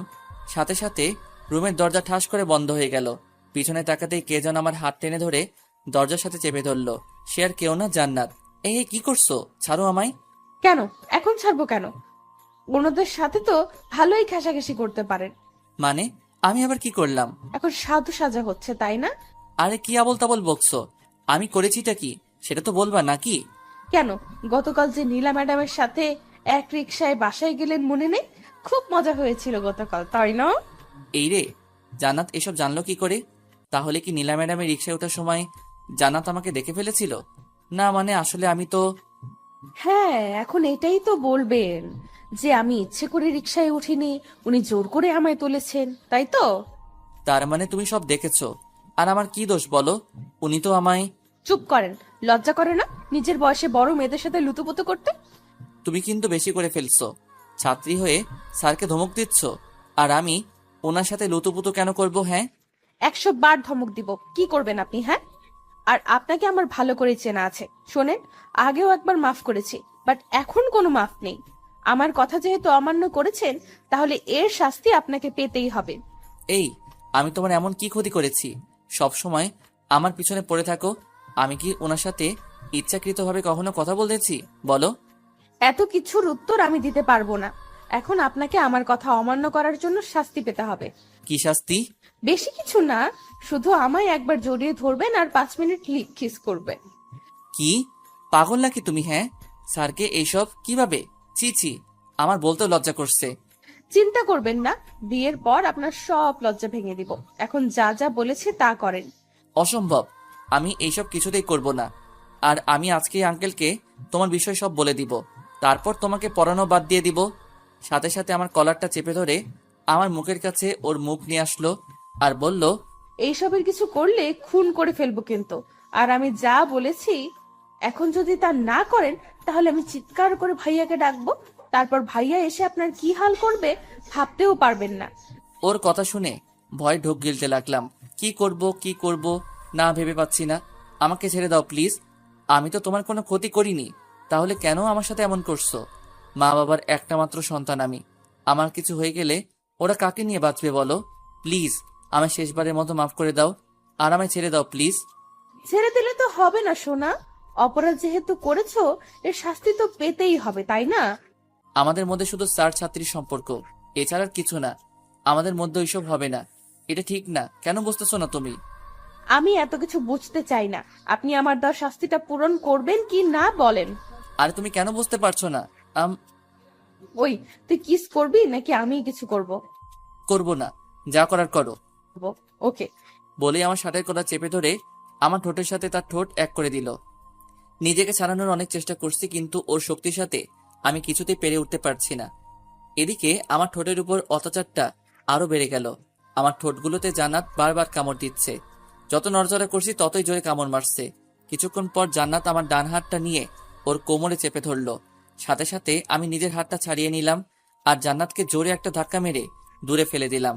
ধাক্কার তাল সামলাতে না পেরে জান্নাত মেঝেতে পড়ে গেল আর ব্যথার চোটে আহ বলে চিৎকার দিয়ে উঠল। কিছুক্ষণ পরেই কারো জুতার আওয়াজ শুনে বুঝতে পারলাম কেউ একজন উপরে আসছে। এর কয়েক সেকেন্ড পর কে যেন রুমের বাহির থেকে দরজায় টুকা দিল আর বলল, বোন, কি হয়েছে? তোর চিৎকার দিলি কেন? কণ্ঠটা শুনে বুঝতে পারলাম এটা রাসেল ভাই ছাড়া আর কেউ না। এখন জান্নাত যদি উনাকে বলে দেয় যে আমি ওকে ধাক্কা মেরে ফেলেছি, বলুক, তাহলে আমিও বলবো। না, এসব বললে তো উল্টা উনি আমাকে সন্দেহ করবেন। চেহারায় ভয়ের ছাপ নিয়ে জান্নাতের দিকে তাকাতেই দেখি সে এখনো মেঝেতে পড়ে আছে। উঠার চেষ্টা করছে কিন্তু উঠতে পারছে না। হয়তো জোরে ধাক্কা দেওয়ায় ব্যথা পেয়েছে অনেক। কি হলো বোন, দরজা খুলছিস না কেন? এই তুমি ঠিক আছো তো? আসলে সরি, আমি এত জোরে ধাক্কা মারতে চাইনি। প্লিজ উঠে পড়ো এখন আর দরজা খুলে দাও, রাসেল ভাই ডাকছে। কিভাবে উঠবো? আমার কোমর তো ভেঙেই দিলেন ধাক্কা মেরে, এখন কিছুতেই দাঁড়াতে পারছি না, কোমরে প্রচুর ব্যথা করছে। তখন তুমি ওইসব না করলে তো আর আমি ধাক্কা মারতাম না। এখন একটু কষ্ট করে উঠে পড়ো প্লিজ। আমি পারবো না, কোমরে ভীষণ ব্যথা করছে। আর আপনি কেমন মানুষ, হ্যাঁ? টেনে তুলতে পারেন না আমায়? ওর কথা কি করব ভেবে পাচ্ছি না। এদিকে বাহির থেকে রাসেল ভাই জান্নাতকে ডেকেই যাচ্ছে, আর এই মেয়ে কিছুতেই উঠতে পারছে না। আর উপায় না পেয়ে জান্নাতের হাত টেনে ধরে ওকে উঠাতে লাগলাম। এই কি করছো? ছাড়ো বলছি। ছাড়ার জন্য তো ধরিনি বাবু। দেখো বাহিরে তোমার ভাইয়া দাঁড়িয়ে আছে, দরজা খুলে দাও, না হলে উনি কি না কি ভাববে বলো। ভাবুক, আমার কিছু যায় আসে না। বোন, দরজা খোল, না হলে কিন্তু আমি দরজা ভেঙে ফেলবো। ভাইয়া, আমার কিচ্ছু হয়নি, আমি ঠিক আছি। আমাকে জড়িয়ে ধরা অবস্থাতেই বলল, তাহলে একটু আগে চিৎকার করলি কেন? আসলে টেবিলের নিচে একটা তেলাপোকা দেখে ভয় পেয়ে গেছিলাম, তাই ভয়ে চিৎকার দিয়েছিলাম। কিন্তু স্যার তেলাপোকাটাকে মেরে ফেলেছেন। তোমার আর টেনশন করতে হবে না, তুমি যাও। আচ্ছা, যা, ঠিক আছে, তুই এখন পড়, আমি তাহলে গেলাম। জান্নাত ছাড়ো প্লিজ, আমার শ্বশুরই লাগছে। কেন, নীলা ম্যাডামের সাথে ঘেঁষাঘেঁষি করার সময় সুশ্রুরি লাগে না? আমি ধরলেই সুশ্রুরি লাগে? আমি ধরলেই খারাপ লাগে? আর উনি ধরলে ভালো লাগে, তাই না? দেখো আমি উনার সাথে। চুপ করে দাঁড়িয়ে থাকুন আর আমায় জড়িয়ে ধরুন। এমনিতেই ঠিকমতো কিস করতে দেননি, এখন বেশি কথা বললে এমন জায়গায় মরবো যে জীবনেও বাবা ডাক শুনতে পারবেন না। ওর কথায় ভয় পেয়ে আর কোনো কথা বললাম না। সত্যি মেরে দিতে পারে যেভাবে রেগে। ওর কথায় ভয় পেয়ে আর কোনো কথা বললাম না। সত্যি মেরে দিতে পারে যেভাবে রেগে আছে। কিছুক্ষণ পর আমরা কবে বিয়ে করব? মাথা উপরে তুলে আমার দিকে তাকিয়ে ওর কথা শুনে একটু কাশতে লাগলাম। মেয়ে বলে কি মাথা পুড়ে গেছে মনে হয়। কি হলো, চুপ করে আছো কেন, বলো। আমায় ছাড়ো, আমার একটু কাজ আছে, যেতে হবে। হুম, আর একটু থাকি না। আজকের পড়াগুলো রাতে আরেকবার দেখবা, কাল এসে ওইগুলা পড়া নিব। আজ তাহলে আমি আসি। জান্নাতকে ছাড়িয়ে কথাগুলো বলে চলে আসতে যাব, এমন সময় পিছন থেকে জান্নাত আমায় দাঁড়াতে বলল। আবার কি? কাল ভার্সিটি শেষে আমার জন্য একটু ওয়েট করিয়েন, আপনাকে নিয়ে একটা জায়গায় যাব। পারবো না, আর এমনিতেও কাল আমার একটা জরুরি কাজ আছে, সেটা শেষ করতে হবে। না গেলে আমি ভাইয়াকে বলে আপনাকে আমার সাথে নিয়ে যাব, সমস্যা নেই। কিছু না বলে দরজা খুলে ওর রুম থেকে বেরিয়ে আসলাম। নিচে এসে দেখি রাসেল ভাই বাগানে বসে আছেন। আমাকে দেখি কিছুক্ষণ আমার দিকে তাকিয়ে থেকে আমায় ডাক দিলেন। ভয়ে হার্টবিট বাড়তে শুরু করলো। উনি আমায় ডাকছেন কেন? ধীরে ধীরে ওনার সামনে গিয়ে দাঁড়ালাম। জি ভাইয়া বলেন। আপনার ঠোঁটে রক্ত কেন স্যার? কোথায় রক্ত? বলে ঠোঁটে হাত দিয়ে দেখি আঙ্গুলে একটু রক্ত লেগে গেছে। ও, তার মানে জান্নাত তখন কামড়িয়ে রক্ত বের করে ফেলেছে। ও, এটা আসলে নিচে নামার সময় দেয়ালের সাথে ঠোঁট লেগে হয়তো কেটে গেছে। কিন্তু দেখে তো মনে হচ্ছে কেউ কামড় মেরেছে। এই রে, এখন কি বলবো ভাবতেছি। এমন সময় উপরের দিকে তাকাতেই দেখি জান্নাত ও রুমের বারান্দায় দাঁড়িয়ে আমার দিকে দুষ্টু হাসি হাসছে। ওর হাসি দেখে গা জ্বলা শুরু করেছে। ওর জন্যই এখন রাসেল ভাইয়ের কাছে আমায় ধরা পড়তে হয়েছে। কি হলো স্যার, কিছু ভাবছেন নাকি? না কিছু না, তাড়াহুড়ো করে সিঁড়ি বেয়ে নামতে গিয়ে দেয়ালের সাথে ঠোঁট লেগে যায়, আর হালকা দাঁতও লেগে গেছিল, তাই হয়তো এমন হয়েছে। ও আচ্ছা। জি আচ্ছা, তাহলে আমি আজ আসি। তারপর ওদের বাসা থেকে বের হয়ে সোজা বাসায় চলে আসলাম। বাসায় ঢোকার সময় হাত দিয়ে মুখটা ঢেকে রুমে চলে এলাম, না হলে ঠোঁটের বিষয়টা আম্মুর চোখে পড়লে বাঁচা যাবে না। রুমে এসে আয়নার দিকে তাকিয়ে ঠোঁটগুলো দেখে খুব রাগ হতে লাগলো জান্নাতের উপর। কামড়িয়ে একদম ঠোঁটের অবস্থা কাহিল করে ফেলছে। রাতের বেলা খাবারের আগে ঠোঁটগুলো ড্রেসিং করে খাবার খেতে গেলাম। চুপচাপ খেয়ে দিয়ে আবার রুমে চলে এলাম। রুমে এসে ফেবো আইডিটা অ্যাক্টিভেট করে কিছুক্ষণ নিউজ ফিড ঘোরাঘুরি করে মোবাইলটা রেখে ঘুমিয়ে পড়লাম। পরের দিন সকালবেলা ঘুম থেকে উঠে ফ্রেশ হয়ে হালকা নাস্তা করে ভার্সিটিতে চলে এলাম। ক্লাসে জান্নাত আজ তেমন দুষ্টুমি করেনি, এতে ক্লাস করাতে ভালোই লাগলো। এইভাবে একে একে প্রত্যেকটা ক্লাস করিয়ে শেষ হলে ভার্সিটি ছুটি হয়ে গেল। ভার্সিটি গেট দিয়ে বের হতে যাব, এমন সময় পিছন থেকে যেন বলল, স্যার একটু দাঁড়ান। পিছনে ফিরে দেখি সে আর কেউ না, জান্নাত। কখন থেকে ডাকছি, শুনতে পান না? কেন ডাকছো? বলেছিলাম না আপনাকে নিয়ে এক জায়গায় যাব, চলেন যাওয়া যাক। আমিও গতকাল বলে দিয়েছিলাম যে আমি পারবো না, আমার একটা জরুরি কাজ আছে। ওকে দাঁড়ান, ভাইয়াকে ফোন করে আসতে বলি, উনি এসে আপনাকে যাওয়ার জন্য রাজি করাবে। প্লিজ একটু বোঝার চেষ্টা করো। আপনি আমার সাথে যাবেন নাকি আমি ভাইয়াকে ফোন করে আসতে বলবো? ওকে চলো, তবে আমি বেশিক্ষণ তোমার সাথে থাকতে পারবো না। দেখা যাবে। বলে একটা রিক্সা ডেকে নিজে উঠে আমাকে উঠতে বলল। আমি তোমার সাথে এক রিক্সায় যেতে পারবো না। উঠবেন নাকি ভাইয়াকে? আরে উঠছি তো, খালি ভাইয়া ভাইয়া করো কেন? এই শপিং মলে চলেন তো। শপিং মলে কেন? একটু পরেই বুঝতে পারবেন, এখন চুপ করে বসে থাকেন। ওর কথা মতো চুপ করে বসে রইলাম। কিছুক্ষণ পর রিক্সা এসে থামলো একটা শপিং মলের সামনে। এরপর জান্নাত রিক্সা থেকে নেমে রিক্সা ভাড়াটা দিয়ে দিল। আমিও সাথে সাথে রিক্সা থেকে নেমে পড়লাম। তারপর জান্নাত আমাকে ধরে শপিং মলের ভিতরে নিয়ে আসলো। হাঁটতে হাঁটতে একসময় জান্নাত আমায় নিয়ে একটা শাড়ির দোকানে গিয়ে ঢুকলো, আর দোকানদারকে কয়েকটা শাড়ি দেখাতে বলল। কিছুক্ষণ পর দোকানদার আমাদের সামনে কয়েকটা শাড়ি এনে রাখলেন, আর একে একে সবকটা শাড়ি প্যাকেট থেকে খুলে দেখাতে লাগলেন। দেখেন তো কোন শাড়িটা নিব। তোমার যেটা ভালো লাগে সেটা নাও। আমায় জিজ্ঞেস করছো কেন? উফ, আপনিও না, আপনার পছন্দ করা শাড়ি ছাড়া আমি কি কোনোদিনও অন্য কোনো শাড়ি পরেছি? তো আমি তো অবাক। মেয়ে বলে কি আমার পছন্দ করা শাড়ি না ছাড়া নাকি সে কোনোদিন শাড়ি পরেনি, কিন্তু এই মেয়েকে তো এইসব ছোট ছোট ড্রেস না ছাড়া আমি কোনোদিন দেখেছি বলে মনে হয় না। স্যার, ম্যাডাম যখন বলেছেন তাহলে একটা শাড়ি পছন্দ করে দিন না। তাছাড়া আপনারই তো ওয়াইফ, বাইরের কেউ নাকি যে পছন্দ করে দেওয়া যাবে না? দোকানদার আমাকে উদ্দেশ্য করে বলল কথাগুলো। লোকটার কথা শুনে কি বলবো কিছুই বুঝতে পারছি না। জান্নাতের দিকে তাকিয়ে দেখি ও আমার দিকে তাকিয়ে মুচকি মুচকি হাসি হাসছে। এই মেয়ে তো দেখি আচ্ছা বদমাইশ। লোকটা আমাকে ওর স্বামী বানিয়ে ফেললো, আর সে কিছুই বলছে না, উল্টা হাসছে। কি হলো, এত কি ভাবছেন? একটা শাড়ি পছন্দ করে দিন না। আর কোনো উপায় না পেয়ে ওকে একটা নীল কালারের শাড়ি দেখিয়ে বললাম, এটা নাও, তোমায় অনেক মানাবে। ওকে, তাহলে এই শাড়িটা প্যাক করে দেন। দোকানদার শাড়িটা প্যাক করে দিলে শাড়ির দাম দিয়ে জান্নাত আমায় নিয়ে বাইরে চলে আসলো। চলেন কোনো রেস্টুরেন্টে গিয়ে দুজন লাঞ্চ করে নি। না, আমি বাসায় চলে যাব, তুমি গিয়ে লাঞ্চ করে নাও। আমি একা কি করে যাই? আপনাকেও আমার সাথে গিয়ে লাঞ্চ করতে হবে, চলেন। বলেই আমায় এক প্রকার জোর করে পাশের একটা রেস্টুরেন্টে নিয়ে আসলো। তারপর ওয়েটারকে ডেকে দুজনের জন্য কিছু খাবার অর্ডার দিল। কিছুক্ষণ পর ওয়েটার এসে দুজনকে খাবার দিয়ে গেল, আর দুজন যার যার মতো খেতে লাগলাম। খাওয়া দাওয়া শেষ করে বিল মিটিয়ে দুজন বাহিরে চলে আসলাম। সব কাজ তো শেষ, এখন কি আমি বাসায় যেতে পারি? যেতে পারেন, তবে আজ একটু তাড়াতাড়ি পড়াতে আসবেন, ওকে? ওর কথার কোনো উত্তর না দিয়ে একটা রিক্সা নিয়ে সোজা বাসায় চলে আসলাম। বাসায় আসতে আম্মু এসে জিজ্ঞেস করলেন, আজ আসতে তো দেরি হলো কেন? আসলে একটু কাজ ছিল। আচ্ছা, তুই ফ্রেশ হয়ে আয়, আমি টেবিলে তোর জন্য খাবার দিচ্ছি। আম্মু, আমি বাহির থেকে খেয়ে এসেছি। আচ্ছা, তাহলে রুমে গিয়ে রেস্ট নে। আচ্ছা বলে সোজা রুমে চলে এলাম। রুমে এসে ফ্রেশ হয়ে বিছানায় শুয়ে শুয়ে কিছুক্ষণ ফেসবুকিং করতে লাগলাম। এইভাবে বিকালটা কেটে গেল। সন্ধ্যাবেলা জান্নাতকে পড়ানোর জন্য ওর বাসায় চলে এলাম। জান্নাতের রুমের কাছে এসে দরজাটা খুলে ভিতরে ঢুকে সামনে তাকাতেই আমি অবাক, কারণ সামনে জান্নাত শাড়ি পরা অবস্থায় দাঁড়িয়ে আছে। শাড়িতে ওকে ভীষণ সুন্দর লাগছে। কেন জানি ওর থেকে চোখ ফেরাতেই পারছি না। এক পলকে ওর দিকে তাকিয়ে আছি। কি হলো স্যার, এমন করে কি দেখছেন? হঠাৎ জান্নাতের কথায় বাস্তবে ফিরলাম। দেখি ও আমার দিকে দুষ্টুমি ভরা চোখে তাকিয়ে আছে। না মানে আসলে তোমাকে আজ শাড়িতে ভীষণ সুন্দর লাগছে বলেই জিভে কামড় দিলাম। হাই হাই, মুখ ফসকে কি বলে ফেললাম। এখন জান্নাত কি না কি ভাববে। কি সত্যিই আমার সুন্দর লাগছে? হুম। আপনার পছন্দ করা শাড়ি পরেছি যে, সুন্দর লাগবে না কেন? আজকে তাহলে পরবা না? পরবো তো। আর আপনি দাঁড়িয়ে আছেন কেন? বসেন। তারপর একটা চেয়ার টেনে টেবিলের পাশে গিয়ে বসে পড়লাম। জান্নাত একটা চেয়ার টেনে আমার সামনের চেয়ারে বসে পড়লো। তা আজ হঠাৎ শাড়ি পরলে যে, কোথাও যাওয়া নাকি? না, এমনিতেই পরেছি। ও আচ্ছা, তা গতকালের পড়া শিখা হয়েছে? হুম। ওকে, তাহলে আজকে নতুন কিছু পড়াই। একদিন না পড়লে কি মানে?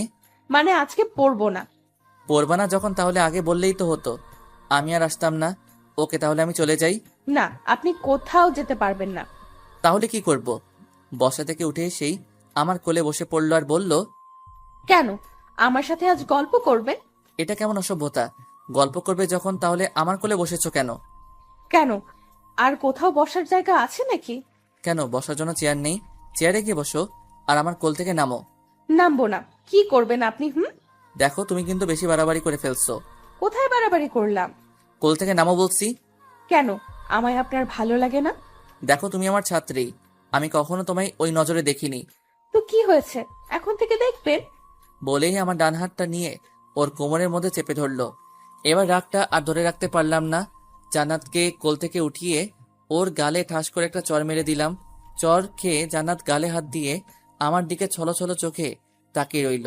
হয়তো আমার থেকে সে এটা আশা করেনি, কিন্তু ওর কাজকর্মের জন্য এটা ওর প্রাপ্যই ছিল। আপনি আমায় মারলেন? মেরেছি, বেশ করেছি। অনেকদিন ধরেই তোমার এইসব পাগলামিগুলো সহ্য করে এসেছি, কিন্তু আর না। একটা কথা মাথায় ঢুকিয়ে নাও, তুমি যাই করো না কেন, তোমায় আমি ভালোবাসতে পারবো না, কারণ তুমি আমার ছাত্রী। এর বেশি কিছু হওয়ার চেষ্টাও করবা না।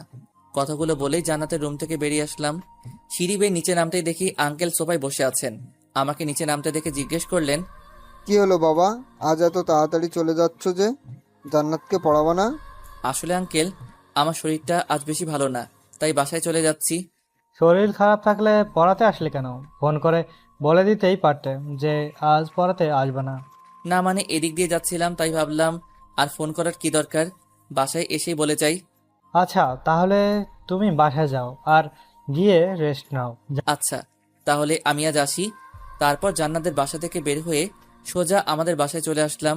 রুমে এসে বিছানায় বসে ভাবছি, জান্নাতকে চর মেরে কি ঠিক করলাম? যদি ও আমার নামে ওর ভাইয়ের কাছে বিচার দিয়ে বসে, তাহলে আমার কি হবে? তোর যা হবার হবে, এত ভয় পেলে চলবে না।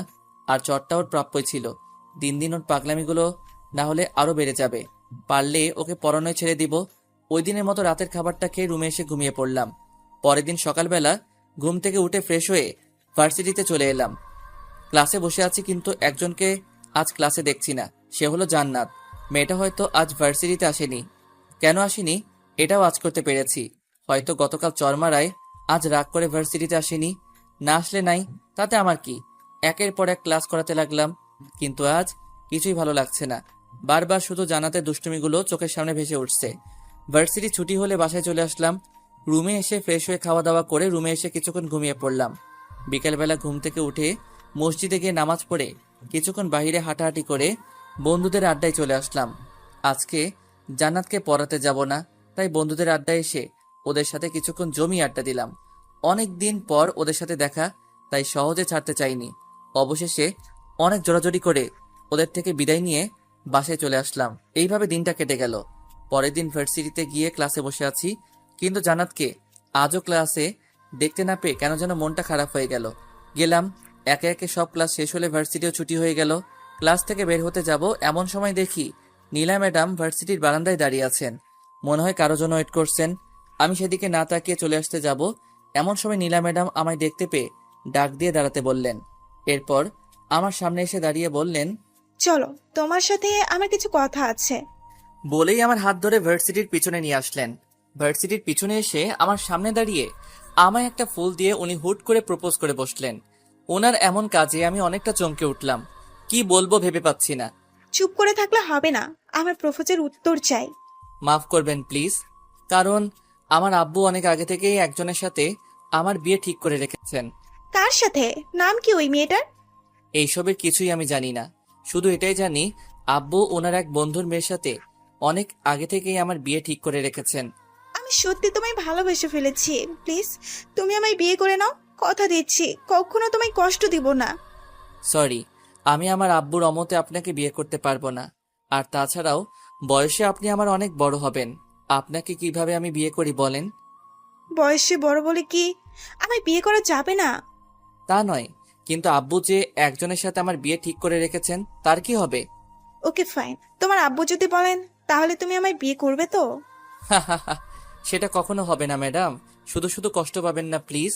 আমি যাই, আমার একটু কাজ আছে বলেই ওনার সামনে থেকে চলে আসলাম। তারপর একটা রিক্সা নিয়ে সোজা বাসায় চলে আসলাম।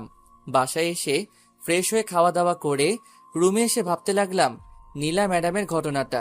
উনি যে আমায় এইভাবে প্রপোজ করে বসবেন আর বিয়ের কথা বলে উঠবেন তা ভাবতেও পারিনি। বিষয়টা নিয়ে যত ভাবছি তত মাথা ব্যথা বেড়ে যাচ্ছে। এইভাবে বিকালটা কোনো রকমে কেটে গেল। ভাবলাম আজ জান্নাতকে পড়াতে চাই, তাই রেডি হয়ে জান্নাতদের বাসায় চলে আসলাম। ওদের বাসায় এসে দেখি আঙ্কেল আর রাসেল ভাই সোফায় বসে আছেন আর কি নিয়ে যেন কথা বলছেন। আমাকে দেখেই আঙ্কেল আমায় ডাক দিলেন। জি আঙ্কেল, কিছু বলবেন? বাবা কি আর বলবো, আমার মেয়েটা যে কি হয়েছে ভেবেই পাচ্ছি না। যে মেয়ে সবসময় হাসি খুশি থাকতো আর দুষ্টুমি করে ঘর মাতিয়ে রাখতো, সে আজ নীরব প্রকৃতি হলো কি করে, এটা নিয়ে খুব চিন্তায় আছি। মানে কিছু বুঝলাম না আঙ্কেল। এই কয়েকদিন ধরে জান্নাত সবসময় ঘরের দরজা লাগিয়ে বসে থাকে। খাবারের সময় ডাক দিলে খাবার খায় না, কারোর সাথে তেমন কথা বলে না। সেই গতকাল রাতে হালকা কিছু খাবার খেয়েছে আর আজকে সারাদিন ধরে কিছুই খায়নি। ওর হঠাৎ এমন পরিবর্তন হওয়ার কারণ কি আমি ঠিক বুঝে উঠতে পারছি না। আব্বু, নিশ্চয়ই জান্নাতের সাথে কেউ খারাপ বিহেভ করেছে, না হলে ওকে কোনোভাবে কষ্ট দিয়েছে। একবার শুধু ওই শালাকে পাই, একেবারে মাটিতে গেড়ে ফেলবো। ওনার কথায় হালকা ভয় পেলেও তৎক্ষণাৎ নিজেকে সামলে নিয়ে বললাম, আপনি চিন্তা করবেন না আঙ্কেল, আমি দেখছি ওর কি হয়েছে। আর কিছুক্ষণ পর কাউকে দিয়ে ওর রুমে খাবার পাঠিয়ে দিয়েন, আমি ওকে খাওয়ানোর ব্যবস্থা করছি। কথাগুলো বলে সোজা জান্নাতের রুমের কাছে চলে এলাম। এসে দেখি ভিতর থেকে রুমের দরজা লাগানো, তাই দরজায় একটা টুকা দিলাম। কোনো রেসপন্স না পেয়ে আবার জোরে একটা টুকা দিলাম। কতবার বলবো আমি খাবো না, তারপরও কেন বারবার এসে বিরক্ত করছো? জান্নাত দরজা খুলো, আমি তোমার স্যার। কেন এসেছেন আপনি? চলে যান এখান থেকে। ওকে চলে যাব, তার আগে একবার দরজা খুলো, তোমার সাথে আমার কিছু কথা আছে। খুলবো না, আর আপনার সাথে আমি কোনো কথা বলতে চাই না। প্লিজ চলে যান এখান থেকে। ওকে, তাহলে আমি গেলাম নীলা ম্যাডামের কাছে। জানো, উনি আজ আমায় ভার্সিটিতে প্রপোজ করেছেন। ভাবছি ওনার প্রপোজালটা অ্যাকসেপ্ট করে নিব। কথাগুলো বলে জান্নাতের রুমের সামনে দাঁড়িয়ে রইলাম। কিছুক্ষণ পর জান্নাত দরজা খুলে দেখলো আমি ওর সামনেই দাঁড়িয়ে আছি। কিছু না বলে বিছানায় গিয়ে শুয়ে পড়লো। আমিও ভিতরে ঢুকে ওর বিছানার পাশে একটা চেয়ার টেনে বসে পড়লাম। সরি, আসলে ওই দিন তোমায় ইচ্ছা করে চড় মারতে চাইনি, রাগের মাথায় চড়টা মেরে ফেলেছিলাম। এখনো রেগে আছো আমার উপর? আচ্ছা, এই দেখো আমি কান ধরলাম, আর কখনো তোমায় মারবো না, প্রমিস। আরে বাবা, সরি বললাম তো। আর তুমি নাকি সকাল থেকে কিছুই খাও নাই, এটা কি সত্যি? কেন খাও নাই? আমার ইচ্ছা, আমি খাবো না, তাতে আপনার কি? ঠিকই তো, তুমি না খেলে আমার কি। ওকে, তাহলে আমি আর থেকে কি করব, চলে যাই নাকি? শোয়া থেকে উঠে আমার দিকে তাকালো আর বলল, আমায় কষ্ট দিতে আপনার ভালো লাগে তাই না? ওর চেহারা দেখে যেন ওকে চিনতেই পারছি না। এই 2 দিনে মেয়েটা এত শুকিয়ে গেছে, কি আর বলবো। আর চোখের নিচে হালকা কালিও জমে গেছে, আর চোখ দুটো লাল হয়ে আছে। মনে হয় এই 2টা দিন শুধু এক নাগাড়ে কেঁদেই পার করেছে। এ কি, তোমার চেহারার এই অবস্থা কেন? 2 দিনে কতটা শুকিয়ে গেছো, আর ঠিক মতো খাওয়া দাওয়া করো না কেন? হ্যাঁ, কিছু বলতে যাবে এমন সময় একটা মহিলা এসে টেবিলে খাবার রেখে গেল, আর যাওয়ার সময় বলে গেল, মামনি খাবারটা খেয়ে নিও। যাও, এখন হাত মুখ ধুয়ে এসে খাবার খেয়ে নাও। খাবো না। দেখো, পাগলামি করো না প্লিজ, খেয়ে নাও। বললাম তো খাবো না। বুঝেছি, এখন আমায় কি করতে হবে। বসা থেকে উঠে ওয়াশরুমে গিয়ে হাতটা ধুয়ে আবার ওর পাশে এসে বসে পড়লাম, আর প্লেট থেকে এক লোকমা খাবার নিয়ে ওর মুখের সামনে ধরে বললাম, হা করো, আমি তোমায় খাইয়ে দিচ্ছি। আমার খিদে নেই। চুপ, আর একটা কথা বলবা না। খেতে বলছি না, হা করো। ধমক শুনে ভয়ে ভয়ে হা করে ফেললো। আমিও ওকে এই সুযোগে খাবার খাইতে দিতে লাগলাম। একদম বাচ্চাদের মতো মুখ ফুলিয়ে খাচ্ছে, দেখে মনেই হবে না যে এই মেয়ে ভার্সিটিতে পড়ে। ওকে খাওয়ানো শেষ করে হাত ধুয়ে এসে ওকে জিজ্ঞেস করলাম, আজ কি পড়বা? বুঝেছি, হয়তো পড়বে না। আচ্ছা তাহলে আমি যাই। আর হ্যাঁ, কাল কিন্তু ভার্সিটিতে যাবা। 2 দিন ধরে তো যাওয়া হচ্ছে না। নীলা ম্যাডাম কি সত্যিই আপনাকে প্রপোজ করেছে? আরে না, তখন দরজা খোলার জন্য কথাটা বলেছিলাম। ও, হুম, আচ্ছা তাহলে আমি যাই। আর কাল ভার্সিটিতে আসবা কিন্তু। বলেই ওর রুম থেকে বেরিয়ে আসলাম। নিচে আসতেই আঙ্কেল আমায় দেখে বললেন, জান্নাত খাবার খেয়েছে? জি আঙ্কেল, খেয়েছে। আর আজ না কেউ পড়বে না, তাই বাসায় চলে যাচ্ছি। যাক, মেয়েটা খাবার খেয়েছে তাহলে। আচ্ছা বাবা, তুমি যাও, আর কালকে পড়াতে আসবে কিন্তু। আচ্ছা আঙ্কেল। তারপর জান্নাতের বাসা থেকে বের হয়ে আমাদের বাসায় চলে এলাম। বাসায় এসে নিজের রুমে যাওয়ার সময় ড্রয়িং রুমে চোখ পড়তে কিছুটা অবাক হলাম, কারণ ড্রয়িং রুমে নীলা ম্যাডাম বসে আছেন, আর ওনার সাথে একজন ভদ্রলোক আর মহিলাও আছেন। হয়তো ওনার মা বাবা হবে। ওদের সাথে আব্বু বসে আছেন আর কি যেন কথা বলছেন। আমি ড্রয়িং রুমে ঢুকতেই নীলা ম্যাডাম আর ওনার সাথে আসা মহিলা আর লোকটা উঠে চলে যেতে লাগলেন। যাওয়ার সময় নীলা ম্যাডাম আমার দিকে তাকিয়ে মন মরা একটা হাসি দিয়ে চলে গেলেন। কিছু বুঝতে না পেরে আমি আব্বুর দিকে প্রশ্নবোধক দৃষ্টিতে তাকিয়ে জিজ্ঞেস করলাম, ওরা এইখানে কেন এসেছিল? মেয়েটা নাকি তোমায় ভালোবাসে, তাই ওর মা বাবাকে সাথে নিয়ে এসেছি তোমার সাথে ওর বিয়ে দেওয়ার জন্য। তুমি ওদের কি বলেছো? তুমি তো জানোই যে আমি আমার এক বন্ধুর মেয়ের সাথে অনেক আগে থেকেই তোমার বিয়ে ঠিক করে রেখেছি। ওদেরকে বুঝিয়ে বলেছি বিষয়টা, ওরাও বুঝে গেছে, তাই আর কোনো কথা বলিনি। তা তোমার এই বন্ধুটা কে আব্বু? কখনো তো দেখলাম না ওনাকে। সময় হলে দেখতে পারবা, এখন তোমার রুমে যাও। আর কিছু না বলে সোজা নিজের রুমে চলে এলাম।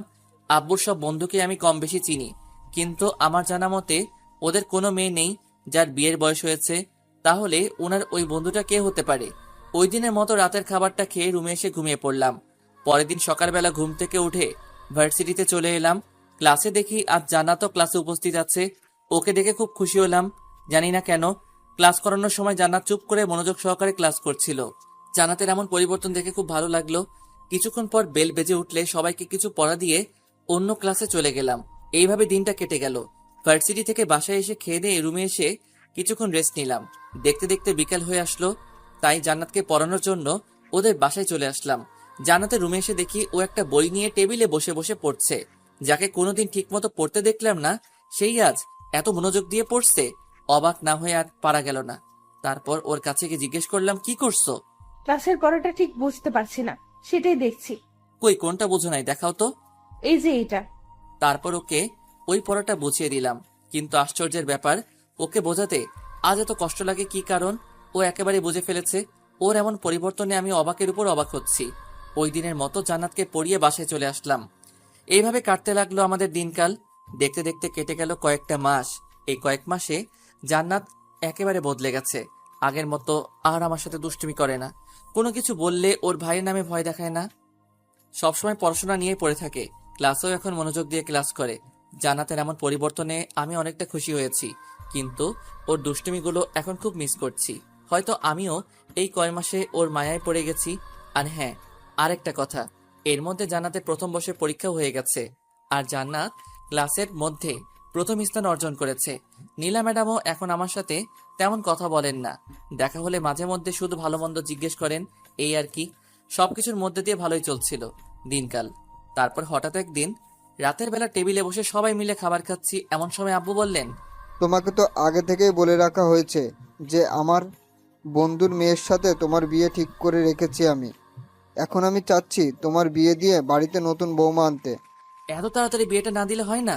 আর তাছাড়া তোমার মা সারাদিন একা একা বাড়িতে কত কাজ করে, একজন মানুষের দ্বারাই একা এত কাজ কিভাবে সম্ভব ভেবে দেখছো কোনোদিন?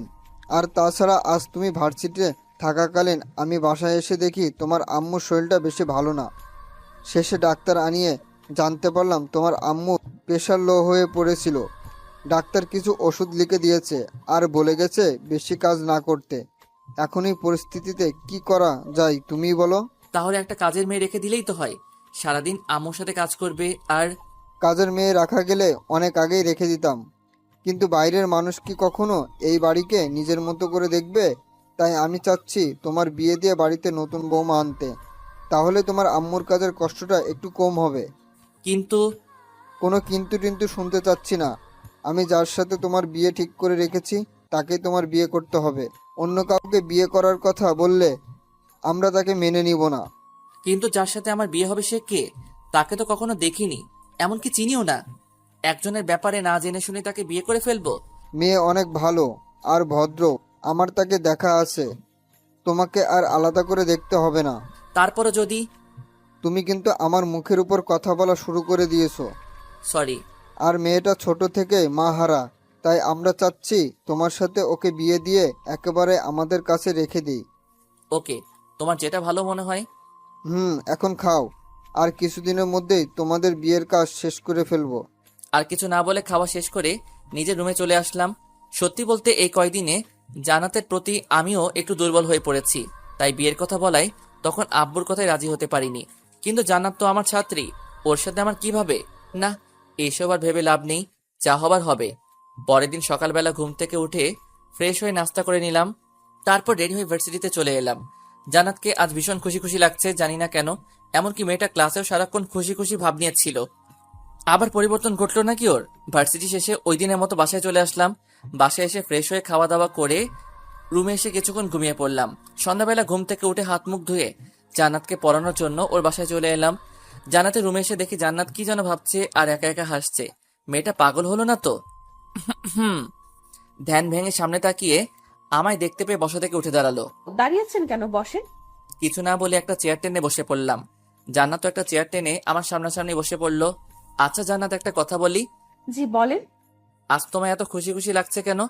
আজ কি কোনো বিশেষ দিন যার জন্য তুমি এত খুশি? আজ আমি অনেক খুশি, তবে আজ কোনো বিশেষ দিন নয়, খুব শীঘ্রই সেই বিশেষ দিনটা আসতে চলেছে। সেই বিশেষ দিনটা কি জানতে পারি? না, এখন বলা যাবে না। ওকে থাক, বলতে হবে না, এখন বই বের করো। তারপর জান্নাতকে কিছুক্ষণ পড়িয়ে ছুটি দিয়ে দিলাম। জান্নাতের বাসা থেকে বের হয়ে আসতে যাব, এমন সময় ড্রয়িং রুম থেকে আঙ্কেল আমায় ডাক দিলেন। আমিও চুপচাপ ওনার সামনে গিয়ে দাঁড়ালাম। জি আঙ্কেল, কিছু বলবেন? এই নাও তোমার এই মাসের টাকা, কাল থেকে তুমি আর জান্নাতকে পড়াতে আসবে না। আমি কি ঠিক মতো পড়াতে পারি না আঙ্কেল, যার জন্য আপনি আমায় বিদায় করে দিচ্ছেন? আরে সেরকম কিছুই না, আসলে জান্নাতের বিয়ে ঠিক হয়ে গেছে, তাই তোমাকে তোমার বেতনটা দিয়ে দিলাম। বিয়ের পর তো আর তাকে অন্য মানুষের কাছে প্রাইভেট পড়ানো যাবে না। আঙ্কেলের মুখ থেকে জান্নাতের বিয়ের কথা শুনে আমি যেন আকাশ থেকে পড়লাম। আবার খুব কষ্ট হচ্ছে জান্নাতের বিয়ের কথা শুনে। হয়তো জান্নাতকে চিরতরে হারিয়ে ফেলবো, তাই। বিয়েটা কবে হচ্ছে আঙ্কেল? সপ্তাহের মধ্যেই বিয়ের তারিখ নির্ধারিত করা হবে। বিয়ের কার্ড এখনো ছাপানো হয়নি, তবে ছাপিয়ে তোমার বাসায় অবশ্যই বিয়ের কার্ড পাঠানো হবে। তোমাকে কিন্তু বিয়েতে অবশ্যই আসতে হবে। জি আঙ্কেল, অবশ্যই আসবো। আজ তাহলে আমি আসি, ভালো থাকবেন। আসসালামু আলাইকুম। কথাগুলো বলেই জান্নাতের বাসা থেকে বেরিয়ে আসলাম। রাস্তা দিয়ে হাঁটছি আর জান্নাতের দুষ্টুমিগুলোর স্মৃতি মনে করছি। হয়তো আর কোনোদিন জান্নাতের সাথে দেখা হবে না, এমনকি ওর দুষ্টুমিগুলোও আর দেখতে পাবো না। খুব মিস করব জান্নাতকে আর ওর দুষ্টুমি মাখা দিনগুলোকে। ভাবতে ভাবতে চোখের কোণায় কখন যে পানির ফোঁটা চলে এসেছে খেয়ালই নেই। ওই দিন রাস্তায় রাস্তায় ঘুরে বেড়াতে লাগলাম। বাসায় এলাম একদম শেষ রাত্রে। এসেই আম্মুর বকা শুনতে হলো, কিন্তু সেই দিকে আমার কোনো ধ্যান নেই, শুধু জান্নাতকে নিয়ে ভেবে চলেছি আমি। ওই দিন রাতের খাবার না খেয়ে ঘুমিয়ে পড়লাম। আম্মু অনেকবার জিজ্ঞেস করেছিল কি হয়েছে আমার, আমিও বলে দিয়েছি শরীরটা বেশি ভালো না, তাই খাবো না। এইভাবে কেটে গেল আরো কিছুদিন। জান্নাত এখন সবসময় হাসি খুশি থাকে।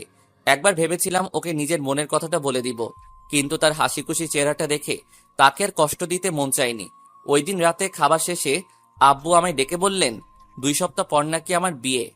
আম্মুর কথা ভেবে আর আব্বুর মুখের উপর কিছু বলতে না পেরে আমিও বাধ্য হয়ে বিয়েতে রাজি হয়ে গেলাম। 1 সপ্তাহ পর ভার্সিটি শেষে বাসায় ফিরছিলাম, এমন সময় একটা পার্কের ভিতর চোখ পড়তেই চোখ আটকে গেল।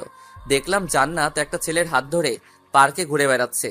হঠাৎ জান্নাতের চোখ পড়ল আমার দিকে, ছেলেটাকে নিয়ে আমার দিকে আসছে। আমি এই দৃশ্য দেখে আর ওইখানে দাঁড়ালাম না, চলে আসতে যাব। এমন সময় পিছন থেকে কে যেন বলল, স্যার একটু দাঁড়ান। দাঁড়িয়ে গেলাম আর পিছনে ফিরে দেখি সে আর কেউ না, জান্নাত। জান্নাত আমার কাছে এসে বলতে লাগলো, কি হলো স্যার, আমায় দেখে পালাচ্ছিলেন কেন? কই তোমায় দেখে পালাচ্ছি?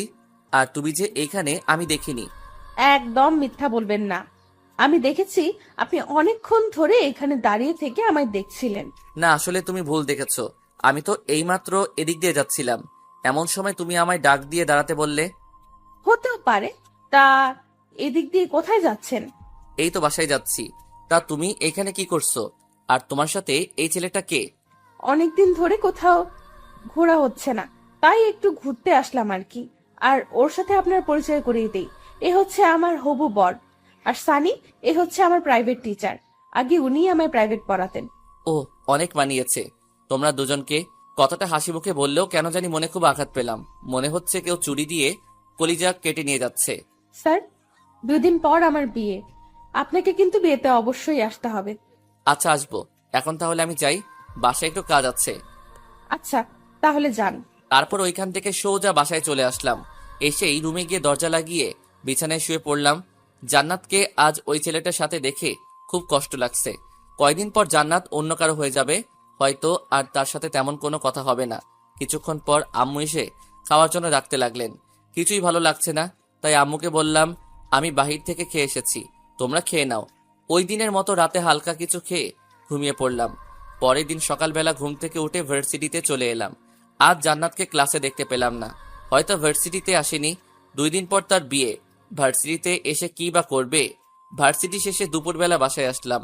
বাসায় এসে ফ্রেশ হয়ে খেতে বসবো, এমন সময় হঠাৎ বাসার কলিং বেল বেজে উঠল।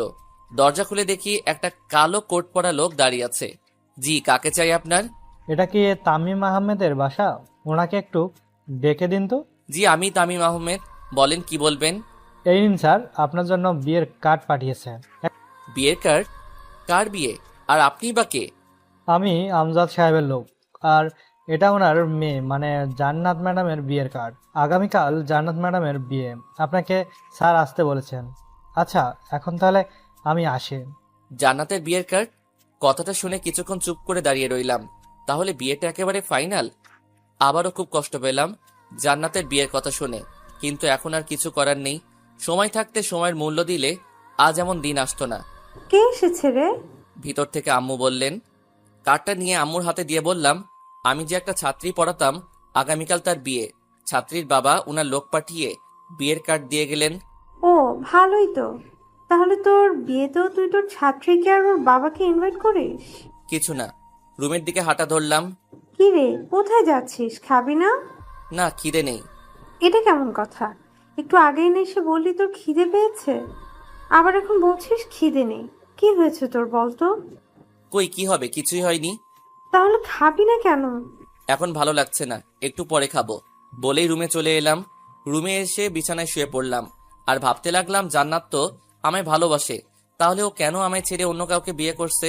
তাহলে কি ও আমার সাথে এতদিন মিথ্যে ভালোবাসার অভিনয় করেছে, নাকি ওই দিনের ঘটনার পর ওর মন থেকে আমায় মুছে ফেলার চেষ্টা করছে?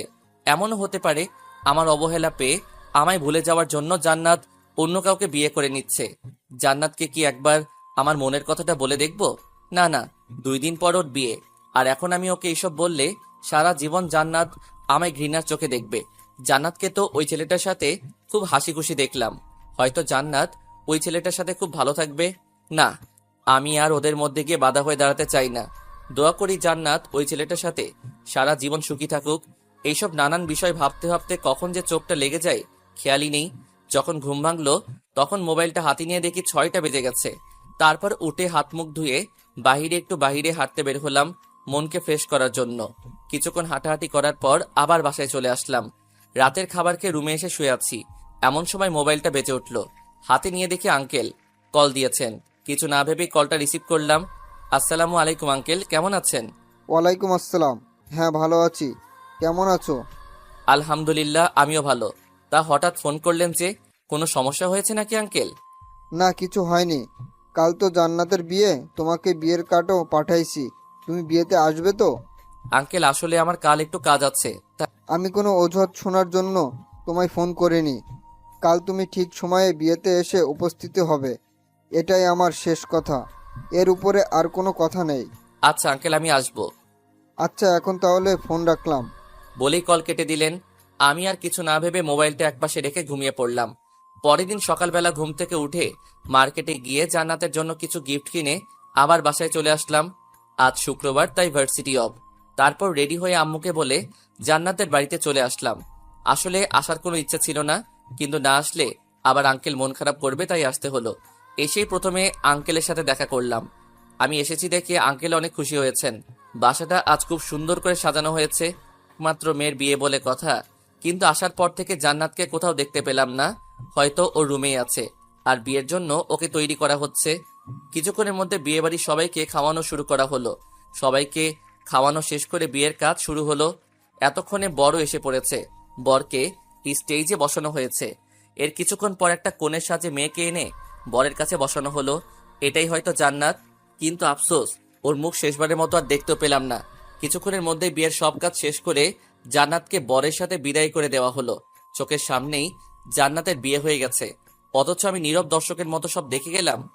কিছুই করতে পারলাম না। ভাবতেই বুকটা কেঁপে উঠল। ওইখানে আর 1 মিনিটও দাঁড়ালাম না, সোজা বাসায় চলে আসলাম। ওইখানে থাকলে হয়তো আরো কষ্ট পাবো। রুমে এসে দরজাটা লাগিয়ে দিয়ে বিছানায় শুয়ে শব্দহীন কান্না করতে লাগলাম। এখন আর কেঁদেও লাভ নেই, যা হবার তা তো হয়েই গেছে। কিছুক্ষণ পর হঠাৎ মোবাইলে একটা কল আসলো। হাতে নিয়ে দেখি আঙ্কেল কল করেছেন। কিছু না ভেবে কলটা রিসিভ করলাম। আসসালামু আলাইকুম আঙ্কেল। ওয়ালাইকুম আসসালাম। বাবা, তুমি এখন কোথায় আছো? এই তো বাসায়। কেন আঙ্কেল, কোনো সমস্যা হয়েছে নাকি? সে কি, তুমি বাসায় চলে গেলে অথচ আমায় একবারও জানিয়ে গেলে না? আসলে আঙ্কেল, মাথা ব্যথার কারণে বাসায় চলে এসেছি, তাই আপনাকে বলে আসতে ভুলেই গেছিলাম। প্লিজ কিছু মনে করবেন না আঙ্কেল। ও, এই ব্যাপার, তাহলে ঠিক আছে। আচ্ছা, এখন তাহলে রাখি। ফোন কেটে দেওয়ার পর মোবাইলটা একপাশে রেখে ঘুমিয়ে পড়লাম। দেখতে দেখতে কেটে গেল আরো 1 সপ্তাহ। আজকে আমার বিয়ে। সকাল থেকে বাড়িতে আত্মীয় স্বজনদের ভিড় লেগে আছে। বন্ধুরা অনেক আগে এসে পড়েছে, আর এসেই বাড়ির টুকটাক কাজে লেগে পড়েছে। বাড়িটাও আজ সুন্দর করে সাজানো হয়েছে। দুপুরবেলা রুমে বসে আছি, এমন সময় আম্মু এসে বললেন গোসল করে রেডি হয়ে এই শেরওয়ানিটা পরে নিতে। আমিও বাধ্য ছেলের মতো ওয়াশরুমে গিয়ে গোসল করে বাহিরে এসে শেরওয়ানিটা পরে রেডি হয়ে নিলাম। কিছুক্ষণ পর বন্ধুরা রুমে এসে আমায় নিয়ে বাহিরে এসে একটা বিয়ের গাড়িতে বসিয়ে দিল। সাথে আমার কয়েকজন বন্ধুও আমার সাথে গাড়িতে উঠে বসলো। কিছুক্ষণ পর গাড়ি এসে একটা বিশাল বড় হোটেলের সামনে থামলো। এরপর বন্ধুরা আমায় নিয়ে সেই হোটেলের ভিতরে চলে এলো। কিছুক্ষণ পর বিয়েতে আসা লোকদেরকে খাওয়ানো শুরু করা হলো। একে একে সবাই খেয়ে চলে যেতে লাগলো। আর এদিকে ভার্সিটির কয়েকজন স্যার ম্যাডামরা আমায় এসে বিয়ের শুভেচ্ছা জানাতে লাগলো। ভার্সিটির সব স্যার ম্যাডামদের আমি বিয়েতে ইনভাইট করেছি। বিয়েতে আসা লোকদেরকে খাওয়ানো শেষ হলে বিয়ের কাজ শুরু করা হলো। কাজী এসে আমায় কবুল বলতে বললেন, সাথে একটা পেপারে সাইন করতে বললেন। আমিও ওনার কথা মতো 3 বার কবুল বলে পেপারটাই সাইন করে দিলাম। তারপর কাজী চলে গেলেন কনের কাছে। কিছুক্ষণ পর শুনতে পেলাম কনেও কবুল বলে দিয়েছে, আর বিয়েটাও হয়ে গেছে। এরপর কাজী সবাইকে দোয়ায় শরিক হতে বললেন। দোয়া করা শেষ হলে বউকে নিয়ে বাসায় চলে আসলাম। নতুন বউকে দেখার জন্য বাড়িতে মানুষের ভিড় লেগে আছে। একে একে সবাই এসে নতুন বউকে দেখে যেতে লাগলো। আর আমার বন্ধুরা আমায় নিয়ে ছাদে চলে আসলো। ছাদে এসে বন্ধুরা আড্ডায় মেতে উঠলো, আর আড্ডার ফাঁকে মাঝে মধ্যে আমায় নিয়ে হাসাহাসি করছে। বাসরাত কিভাবে কাটাবি, কি কি করবি, ইত্যাদি ইত্যাদি। ওদের এসব কথায় আমি কিছু না বলে চুপ করে আছি। দেখতে দেখতে চারদিকে অন্ধকার ঘনিয়ে আসলো। সন্ধ্যা পেরিয়ে এখন রাত 11টা বাজে। বন্ধুরা সবাই আড্ডা দিচ্ছে, আর আমি চুপ করে ওদের কথাবার্তা শুনে যাচ্ছি। হঠাৎ ছাদে কারো আসার আওয়াজ পেয়ে দরজার দিকে তাকিয়ে দেখি আম্মু এসেছেন, আর এসেই আমার কাছে চলে আসলেন। অনেক রাত হয়েছে, এবার রুমে যা। বৌমা সে কখন থেকে রুমে একা একা বসে আছে। তুমি যাও, আমি আসছি। তোমরা ওকে নিয়ে আসো তো বাবারা। দোস্ত চল তোকে ভাবির কাছে দিয়ে আসি। লাগবে না, আমি একাই যেতে পারবো। আরে আমাদের সাথে আয়, তোকে আমরা একা কিভাবে ছাড়ি? এরপর সব বন্ধু মিলে আমায় ধরাধরি করে এনে নিচে নিয়ে আসলো, আর এসেই আমার রুমে ঢুকিয়ে দিল। ভিতরে ঢুকে দরজাটা লাগিয়ে দিয়ে বিছানার দিকে চোখ পড়তেই দেখি নতুন বউ বিছানায় হাঁটু গেড়ে বসে আছে। ধীরে ধীরে বিছানার কাছে এসে দাঁড়াতেই মেয়েটা বিছানা থেকে উঠে এসে আমার পা ধরে সালাম করতে যাবে, তখনই আমি আমার পাটা সরিয়ে নিয়ে বললাম, এইসব করার কোনো প্রয়োজন নেই, আর আপনাকে মেনে নিতে আমার একটু সময় লাগবে। সো প্লিজ আমার উপর স্ত্রীর অধিকার কাটাতে আসবেন না। কেন, আমি ছাড়া আপনার আরেকটা বউ আছে নাকি? মাথা থেকে ঘোমটা উঠিয়ে, জান্নাত তুমি তুমি এখানে কিভাবে এলে, কার সাথে এলে? আপনার সাথেই তো আসলাম গাড়িতে করে। কিন্তু তোমার তো বিয়ে হয়ে গেছে, তাহলে তুমি এইখানে? কে বলেছে আমার বিয়ে হয়েছে? বিয়েটা আমার না, আমার কাজিনের ছিল। আমার বিয়ে তো আজকে হয়েছে, তাও আপনার সাথে। মানে কি বলছো এইসব? আমার তো কিছুই মাথায় ঢুকছে না। ওকে, তাহলে বুঝিয়ে বলি, শোনেন। ওই দিন যে আমাদের বাসায় বিয়েটা হয়েছে সেটা আমার না, আমার ফুফাতো বোনের ছিল। আর একদিন পার্কে আমার সাথে যে ছেলেটাকে দেখেছিলেন সে আমার এক কলেজ লাইফের ফ্রেন্ড ছিল। আর সানি আমার ফুপাতো বোনকে পাগলের মতো ভালোবাসতো। তাই আমি আমার ফুপাতো বোনের সাথে সানির সেটিং করিয়ে দেই। তারপর দুই পরিবার মিলে ওদের বিয়ে ঠিক করে। আর আমি আব্বুকে বলে ওদের বিয়েটা আমাদের বাসায় করানোর জন্য রিকোয়েস্ট করি। আর আব্বু আমার কথায় রাজি হয়ে যান। কিন্তু আঙ্কেল যে আমাকে তোমার বিয়ের কার্ড পাঠিয়ে দিলেন সেটা কি? আপনি ওই কার্ডটা খুলে দেখেছেন? না। দেখলে তো সব বুঝতে পারতেন, কিন্তু আপনি তো কার্ডটা ভালো করে খুলেই দেখেন নাই। এসব পরে বুঝবো, আগে বলো তোমার সাথে আমার বিয়ে হলো কিভাবে? কিভাবে কি হলো? আমি তো কিছুই বুঝতে পারছি না। ওকে শুনুন, আপনার আব্বুর বন্ধুর মেয়েকে আপনি কখনো দেখেছেন? না, কিন্তু তুমি। বলছি আমি হলাম আপনার আব্বুর বন্ধুর মেয়ে। মানে আমার আব্বু আর আপনার আব্বু দুজন বেস্ট ফ্রেন্ড। আব্বু আপনাকে অনেক আগে থেকেই চিনে, কিন্তু আপনি চেনেন না। তারপর আপনি যেদিন প্রথম আমায় প্রাইভেট পড়াতে আসলেন, তখনই আব্বু আপনাকে দেখে চিনে ফেলেছিল। এরপর আপনি চলে যাওয়ার পর আব্বু এসে আমায় আপনার ব্যাপারে সব বলে। আমি আগে থেকে জানতাম যে আমার বিয়ে আব্বুর এক বন্ধুর ছেলের সাথে ঠিক করা, কিন্তু সেই ছেলে যে আপনি এটা জানতাম না। আর ভার্সিটিতে আপনাকে ওই দিন নীল শার্টে দেখেই আপনার উপর ক্রাশ খাই। তারপর আব্বুর থেকে আপনার ব্যাপারে সব শুনে আপনাকে মনে মনে ভালোবাসতে শুরু করি।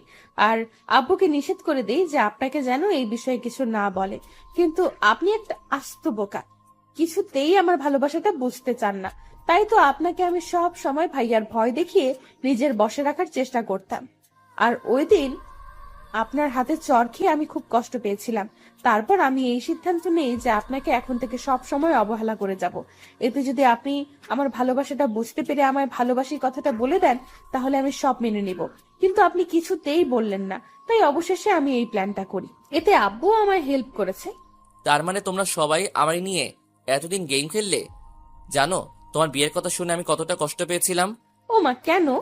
কারণ এই কয়দিনে আমিও তোমায় ভালোবেসে ফেলেছি, কিন্তু তোমার বিয়ের কথা শুনে তোমাকে আর কিছু বলার সাহস পাইনি। যদি তুমি আমায় ভুল বোঝো তাই। নিজেই শুধু কষ্ট পেয়েছেন, আমি পাইনি মনে হয়। ওকে, তুমি বেশি কষ্ট পেয়েছো। এবার কি আমরা সবকিছু ভুলে নতুন করে জীবন শুরু করতে পারি না? ওকে, তবে আমার একটা শর্ত আছে, সেটা আপনাকে মানতে হবে। কি শর্ত? এখন থেকে আমায় অনেক ভালোবাসতে হবে, কখনো কষ্ট দিতে পারবেন না।